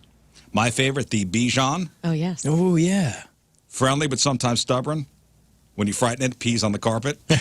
Is Maltese Cool. on this? Oh, man. Man, I wish they had like puppy dog cafes. You know, we got cat cafes. Sometimes I just want to hang out with dogs. Maltese did not make the list. Yay. Good job, buddies. Tell me, where's Husky? Husky, number 10. Highly intelligent, but also willful and independent, known for testing boundaries. German Shepherd. They're very smart. I feel like they're easy to train. German Shepherd, not on my list. Very good. Shiba Inu, or however you say it. Oh, yes. The Shiba Inu, not on my list. The Dachshund. Ooh. Number 8, brave but stubborn, Little Ottoman. with a tendency to challenge the rules. Little dicks. With legs. The first one. English Bulldog can be lazy and strong-willed, making them resistant to training efforts. They're number 14. Rottweiler. Oh, man. All Those the are trainable, Rottweilers aren't are they? new. Rottweiler, really good. not on my list. Good. Great news. Dalmatian, energetic, headstrong, sometimes mischievous, making obedience training a challenge. Number 17. Yeah, those are kind of Show dopey. me. Notoriously dopey. Yeah, that's too. why they have not helped put out fires, so they got fired, I think. Boxer. The Boxer. Yes, I saw this. The Boxer is number 40. Really? Playful and energetic, but can be distracted and sometimes ignores commands if not consistently trained. Okay. There's like a voice. I can't look at a boxer and not hear a voice that just goes, like all the time. Like they just have this, 100%. this playful, like, what's the character from Of Mice and Men? Lenny. Lenny. Like, yeah, every boxer is a, St. Bernard. yeah, buddy. Which way did he go, George? St. Bernard, not on my list, but the Italian Greyhound is. 33, sensitive and sometimes stubborn. Can be difficult to house train. Loves spaghetti. Not 100% sure. Cocker Spaniel. Yeah, Cocker Spaniel, number 25. I grew up with one of those. Can King have these- Charles. yeah, we had one of those. Cocker Spaniels are always little jerks. We The can, King Charles, no, they're very easy we to. can stop breeding those now, right? We can just like let those The Cocker Spaniel? fade out. Yeah, and I'm not. They have Listen, permed ears, dude. I I told know you you may one. love your One. you may love Hated your dog. kids. I'm happy for you. Keep it as your family pet, but let's stop breeding that. It's just a Pokey lived to 22 or 23. well, good. See, See, and all he's a you good current dog. owners can ride it out. Ride it out. Told you we Right. had one growing up, hated Everybody, dude. They're the most No, territorial, ours was dirty everybody. faces. Any He was a little terriers sweetheart. on there, like a bull terrier or anything like that? Or are they all pretty? English, let me see here. The Welsh Terrier, number 9. What's that? Wait, that's Scottish the, Terrier, number 16. The bull terrier is Spuds McKenzie. The Manchester Terrier, number 22. The Boston Terrier, the Airedale Terrier, the Yorkshire Terrier. So all of them. All terriers are terrible. Oh, the Welsh Terrier looks like a Schnauzer, but brown. It's a brown Schnauzer. All the Fox terriers are Terrier. bad. Hey man, a why. good Schnauzer though. I mean, are those technically terriers since they all look so similar? A good Schnauzer is a good dog. What about a Great Dane? They on there? They're Thinking of these big dumb dogs that I'm like, man, that'd be just a. The Great Dane, the Great Pyrenees. Well, those are the giant white fluffy ones. Independent livestock guardians can be difficult to recall and train. They're number 21. Really? You ever seen an Airedale in real life? They are beautiful and much bigger than you think. What about just a straight up poodle dog? No, did not make the list of the top 40. All right. How about our Aussies? Are they safe? No, that Okay, did not good. make the list. Those are very trainable. Yeah. They're very obedient. All right. Those Airedales and like this kind of shaped dog, the way they look at you, it's almost as if they're judging you. Cool looking dog. And they're smarter It's than like you. Wilford Brimley. You got diabetes. All right, let's get to some of your emails. RizShow at 1057thepoint.com. Big Emails. strip club guy. Emails Wilford are- Brimley? Yeah. Get out of here. Just Come read a on. story. I swear to God, dude. No I just read way. a story. They said he was kind of an a-hole. What? And that he, like, hold on. I got Here you Wilford- go, darling. Here's a quarter. What do you mean? Wilford Brimley? Yeah. I thought he was a saint. Well, emails are brought to you by Glenn Brothers Garage Doors. Garage door giving you trouble. Call Glenn Brothers Garage, 618-900-4239 or glennbrothers.com. While you're looking for that, I'll just dive straight into the first Bob Dylan email Go ahead. Okay. out of many. It says, let me preface this with, I agree with Riz. Bob Dylan just sucks. All right. But his opinion that bands should throw their fans a bone and play what they want to hear, unlike Dylan does, seem to only apply to bands not named Tool, who are notorious for doing basically none of their hits live and just doing whatever they want. I totally agree that bands should play what fans want and still play deeper, newer stuff as well, but the band itself wants to do what they want to do. So don't pretend that your favorite No, band that's not true. doesn't do the exact same thing you're complaining about, or admit the members of Tool are as big a douches as Bob Dylan when it comes to playing live in front of I'm people. sure they're at douches, least. but that's not true about them not playing hits. I mean, look at a Tool set list. They have, though. They don't play sober. That's it. I've known a couple Tool fans that went to, what was it, Family Reno one? The one with all the fire, and they said, I love Tool, and it was the most boring show I've ever been to. Yeah, but they'll play hits, though. They will play songs you know from the radio songs, for sure. He is making a point. He's making a point that has to be acknowledged, that those guys do what they want because they can, and you guys will let them. And I've criticized them in the past, too. I'm looking at their last set that was on March 25th at just like an arena in Chile. Sure. I mean, everything, The Pot, Jambi, Stinkfist, Schism, Anima, Vicarious. I mean, those are the ones that stick out the most. And these are all... I understand that. I think they've come around to doing They've always those done the things. same. They don't play Prison, Sex, and Sober, the two most popular songs that I would hear on the radio. That's it. They don't play Sober. Well, The lead singer stands in the back of the stage, okay? I've said that. I've criticized that in the He's past. very shy. He's not shy. No, I know. I'm He's making a joke. Probably a... He's an I artist. like that He's Maynard an does artist. that. I like that. Wilford Brimley. Brimley held strong views on individual rights and championed organizations opposing the ban of cockfighting. Okay, so... So Whoa. he's pro cockfighting. He also had a voracious appetite for exotic dancers and strip club environments. He was like, Wilford had a dark side, dude. Really? Isn't that crazy? Scott shocked. I'm just bummed. You know, this is. That's your boy, dude. The Quaker Oats man, when he wasn't hawking diabetes medication, was getting some Funbags rubbed in his face by a stripper, ironically named Chastity. That blows my mind. I know. I heard it on a podcast that blew my mind, and I had kind of buried it until you said his name out loud, or I said his name out loud. And I So go, Wilford Brimley's was pro cockfighting. yeah, I donated a ton of money. Wait, what kind of strip? Donated a bunch of money, like the Texas legislature, to try to keep cockfighting legal in Texas. So what kind of strip club is this? I thought he was. That's another. Yeah, combine cockfighting and strip clubs. We'll call it Brimley's. Sounds like Pantera's place. Yeah. Brimley's. We'll call Love it he, Brimley's. he fought for that. Next. Good morning, Riz Show. Team Riz member Mike here, listening about the guy who committed suicide by jumping into the jet engine. Oh, yeah. Wow, that was a story from yesterday. If you missed that story yesterday, a guy at the airport in Milan, Italy, drove his car, went past security, ran onto the tarmac. A big Airbus was ready to take off, and this guy jumped into the jet engine. Yeah, we saw the committing suicide. aftermath, and I was like, I was expecting to see dust and soup, at the backside of the engine. That's not what we saw. Well, this guy has some information. He said, when I was in the Air Force, I worked loading and unloading cargo, and once we had a jet engine come in from somewhere in the Pacific that was shrink-wrapped in plastic, and it was marked human remains. Oh. A poor sailor was sucked into the engine, and his body was so fully within the engine that it had to go back to the maintenance depot to be disassembled to remove his remains. Oh. That's so how that it all works. ground up in the gears. Love the show. 3.5 out of 5 stars. Okay, so Mike. now think about this for a second, guys.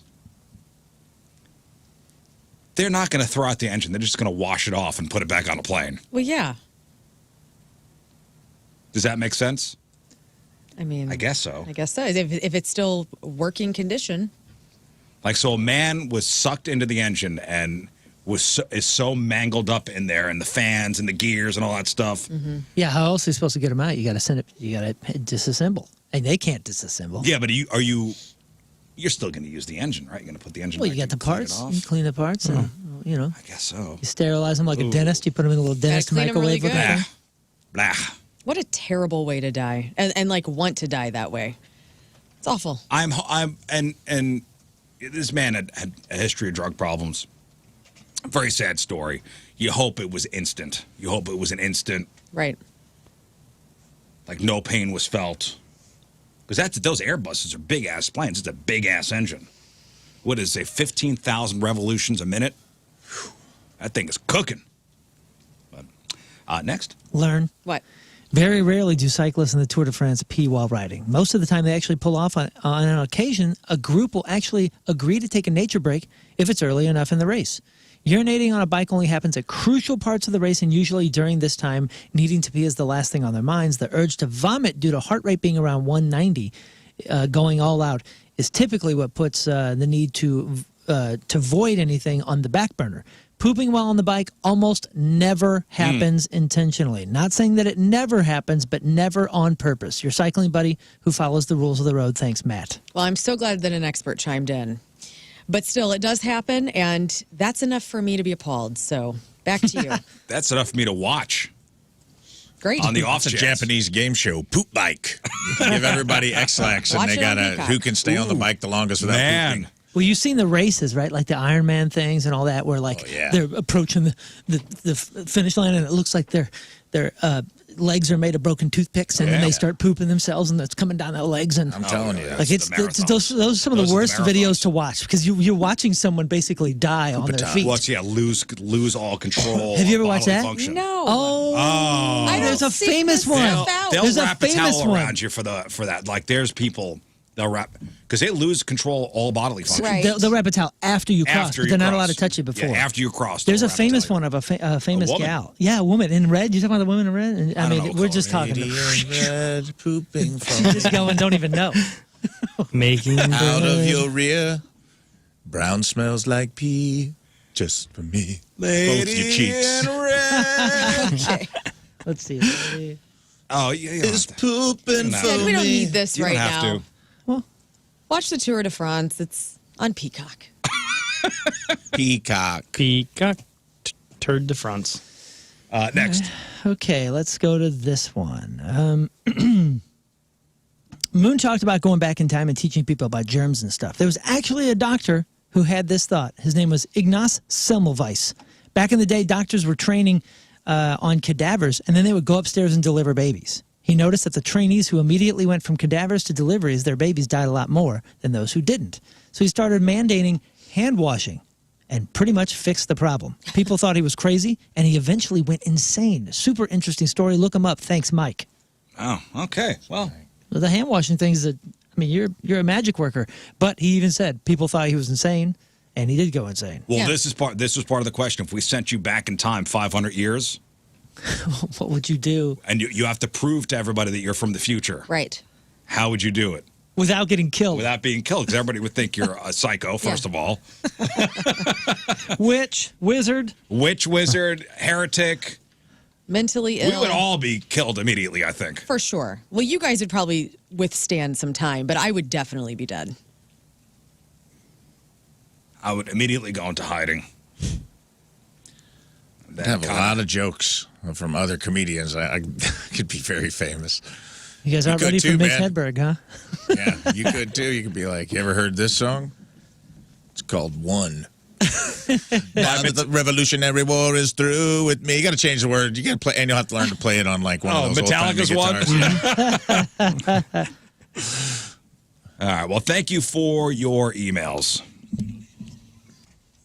Let's do some news. Oh, yeah. We gonna do some news. And your news being sponsored by... Yep. No. Moose Tracks Ice Cream. It's pandemonium over here. Who got us food? Looks like Sean dropped off some Moose Tracks.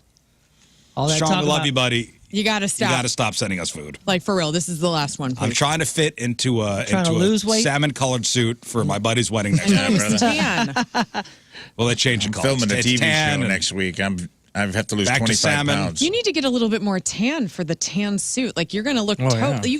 you need, what's the bro glow? Do you still have that I on your got bro desk? glow. Okay. Well, it was a salmon-colored suit. Then we went to tan, and I think it's back to salmon. So I will say this EO fudge cookie is an underrated cookie. I agree. I forget about them until I see them, and then I'm like, they are underrated. you guys heard about this online shopping scam called brushing? It's where people get packages sent to them with random crap inside, and it might seem fun, but this lady is not happy about what's happening to her. So a woman in San Jose, she's been getting hundreds of Amazon packages over the past year, and they all contain the same thing. Oversized fake leather car seat covers, which were made in China. And they're scattered all over her property. And she can't fit her car inside her garage anymore. She's also refused delivery on hundreds more. Wait a minute. You said she can't fit her car in the garage anymore because she's got so much crap. Why is she not returning? Well, that's the kind of like sender? her There's nowhere to problem. send it back. Well, there's you no- donate it. Oh. Donate to who? They're oversized fake leather car seat covers. I don't know, man. Somebody in your town probably needs one. Fat babies. There are hundreds of them. There's got to be a fat baby organization out there somewhere. For real. You got a business on your hand. Yeah. Start one. No, it's not a car. They're not car seats. They're car seat covers. Yeah. Oh, I thought you meant baby car seat. No. I thought you meant car seat. One word.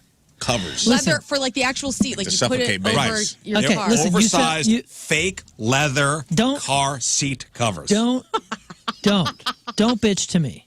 Did she buy these? No. Oh, okay. So She's you're telling signed me up. she's got a ton of free merchandise where selling 4 of them a month will cover the cost of the storage facility that she can put these Nobody things in. wants these things. They're garbage. It's like cheap crap. Does she have a subscription Oh, to as this if service? cheap crap doesn't sell. No. Why do they keep coming to her house? Because it's a scam. So what happens is, I guess, so people buy these things, and they're such garbage. It's cheaper for the company to just To dump them on somebody dump else's them on address. somebody else than to send them back to China. Yeah, they'll put like a fake return address. Because And it it's not- happens. This woman is the fake address. Bro, turn lemons into lemonade. yeah, Yeah. sew them all together, make a big old tarp. She's complained to Amazon. They keep giving her a runaround. They promised deliveries would stop. They didn't. They told her to throw out the boxes or donate them, but the woman said she can't afford that. I don't know. No charity wants hundreds of fake leather seat covers. I know what Listen, she could man, do. you just pay somebody to come in here and be the manager of your now store that you own, and have you can a plan. store this stuff. I have a plan as well, Rafe. I want to hear your plan. See Here's if we my can plan. work together. Okay. I would like her to sew them together in a really long line and make a massive slip and slide for her town. And it'll be perfect. It'll be an end of summer experience, and the kids will never forget it. What did you come up with? Nothing that would work with that plan. Okay. Okay. Lobby to make bigger cars for fat people. Okay. And now we got big car seats. Now there's a demand for the giant car seat. See if you can find a Covers. picture. I got a couple pictures right Because so it turns She's out- rich. So the Amazon seller is in China, and they randomly put her address as the return address because they would not have to pay to have these large boxes sent all the way back to China. Oh, man. What is her address? I'd like to send some stuff. I want to get rid of things. I'm just telling you. Hundreds of boxes. There's a way to Yeah, this has to be take the bad and make it Look good. at that picture.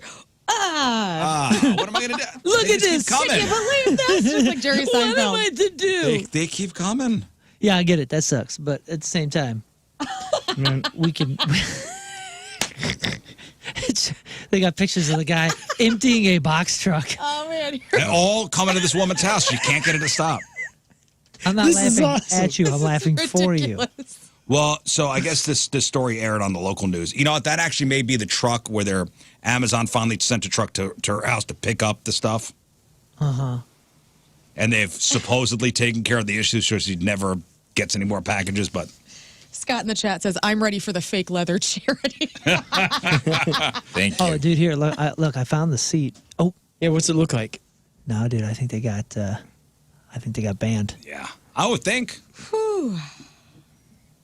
Yeah, this is the storefront for this company, and there are no more results. Oh, man. Doggone it. There's a terrible story out of Arkansas. Do you want to know? Or Is it animals? Yeah. it's not animals. Okay, then go. Man, I can't take any animal tragedy today. No, this is.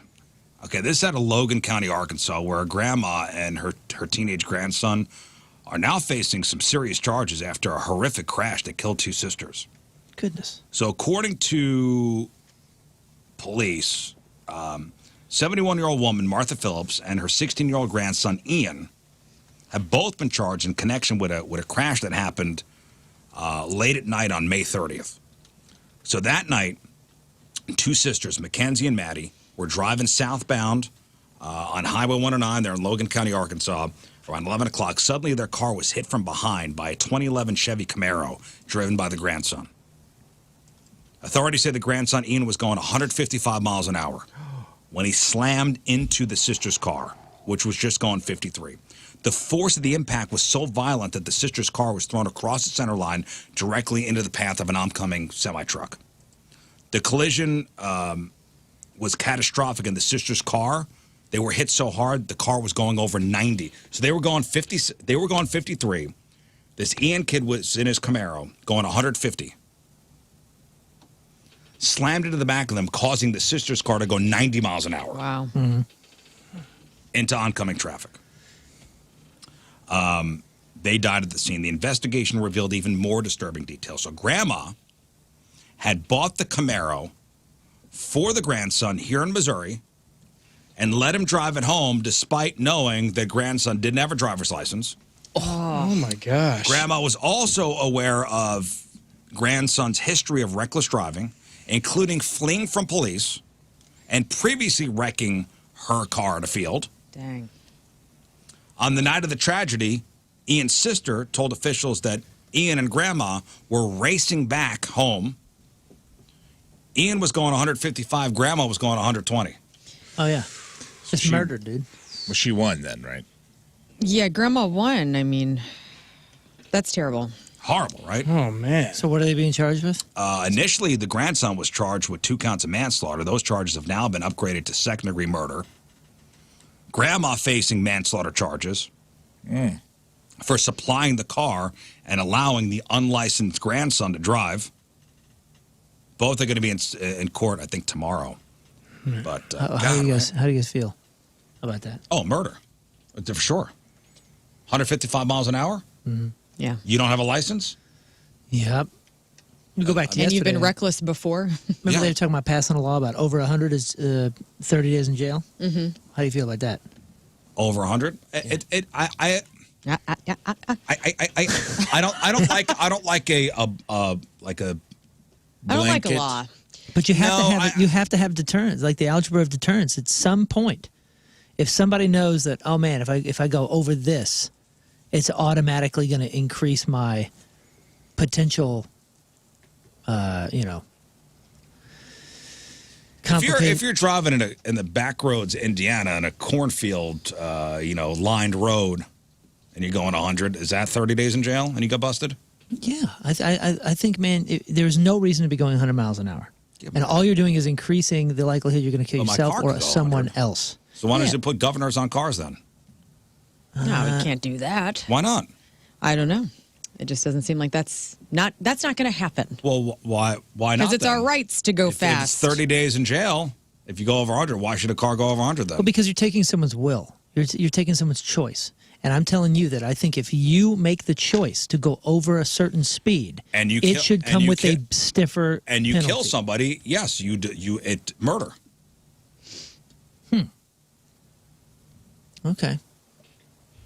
So you think if you're going over 100 and you kill someone, there should be an automatic murder charge? That would be the deterrence? I mean, that's reckless driving, and you killed somebody. So that would be the deterrence. That's okay to put that that level of deterrent into the law. If you hurt somebody, you kill somebody. Yeah, and you're going over a certain, and you're driving recklessly enough where that happens. But I mean, one could argue that going over 100 miles an hour is driving recklessly. But you hadn't hurt it. I mean, yes, stiff fine. 30 days in jail's a long time. I mean, that's You lose your job. I said Lots that could I go said with that. 15 days. I think it should be a standard. You get a ticket for 101. Well, you got to sit in jail for 14 nights. I would be okay with stiff fine, caught again, then you're Then you're in jail. I just, dude, I hate it more than anything. traffic deaths. Like just so preventable, yet you're so used to them. All of us have been affected by it, and the more you're affected by it, the more you're like, this is so silly and so preventable and just so angering, dude. I got an email this morning that says Missouri ranks among the top 10 U.S. states where drivers face the highest risk of burning alive. Who's this, Missouri? Missouri. Yeah, but screw it. We don't want to take anybody's freedom. We have the 6th highest rate of fatal vehicle fire crashes in the United States in this state. Listen, it's something to think about. I hate to end on a tragic story, but hey, why don't you think about it overnight, all right, guys? Okay. For the rest of the day, maybe. I'll think about it too. I'll race you. Hey, our cousin was killed on a back road in the country. And one of the reasons that I would like to push back on your whole Indiana, 2-lane road thing is if you're going 100 miles an hour and that's what causes your car to flip, you're probably more likely to die because it's going to take you a lot longer to get to a hospital. Right. I also want to know why the car industry hasn't made it cheaper to do those cages like they have for NASCAR or something where you could wreck and flip around and you walk away. Yeah, I want my Ford Escort with a roll bar. Why not? We got to take a final break. We'll come back. We'll wrap her up. All right, that is it for us. Appreciate y'all tuning in. Tomorrow, George Wallace joins us. Also, Rafe's Memoriam, Friday Fail Stories.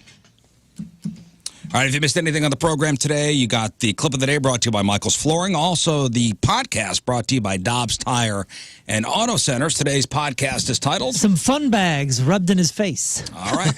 What else, Moon? CanYouFeelItPunkTonight.com. Get all the information for... big August 8th Chesterfield Amphitheater show. We also just put out a video from the last one. It's a live video that your kids may love of You're Welcome from Moana. And speaking of new music, we have a new song dropping tomorrow with Goldfinger, our new Goldfinger single. It is called I'm Freaking Out a Bit, and it features Mark Hoppus, and it hits everything at midnight. So it comes out tomorrow, but you can pre-save it right now. Go to Spotify and all that kind of stuff. Superman comes out this weekend. That comes out. Are we going to debut the song on the show tomorrow? I feel like we should. That'd be sick. All right.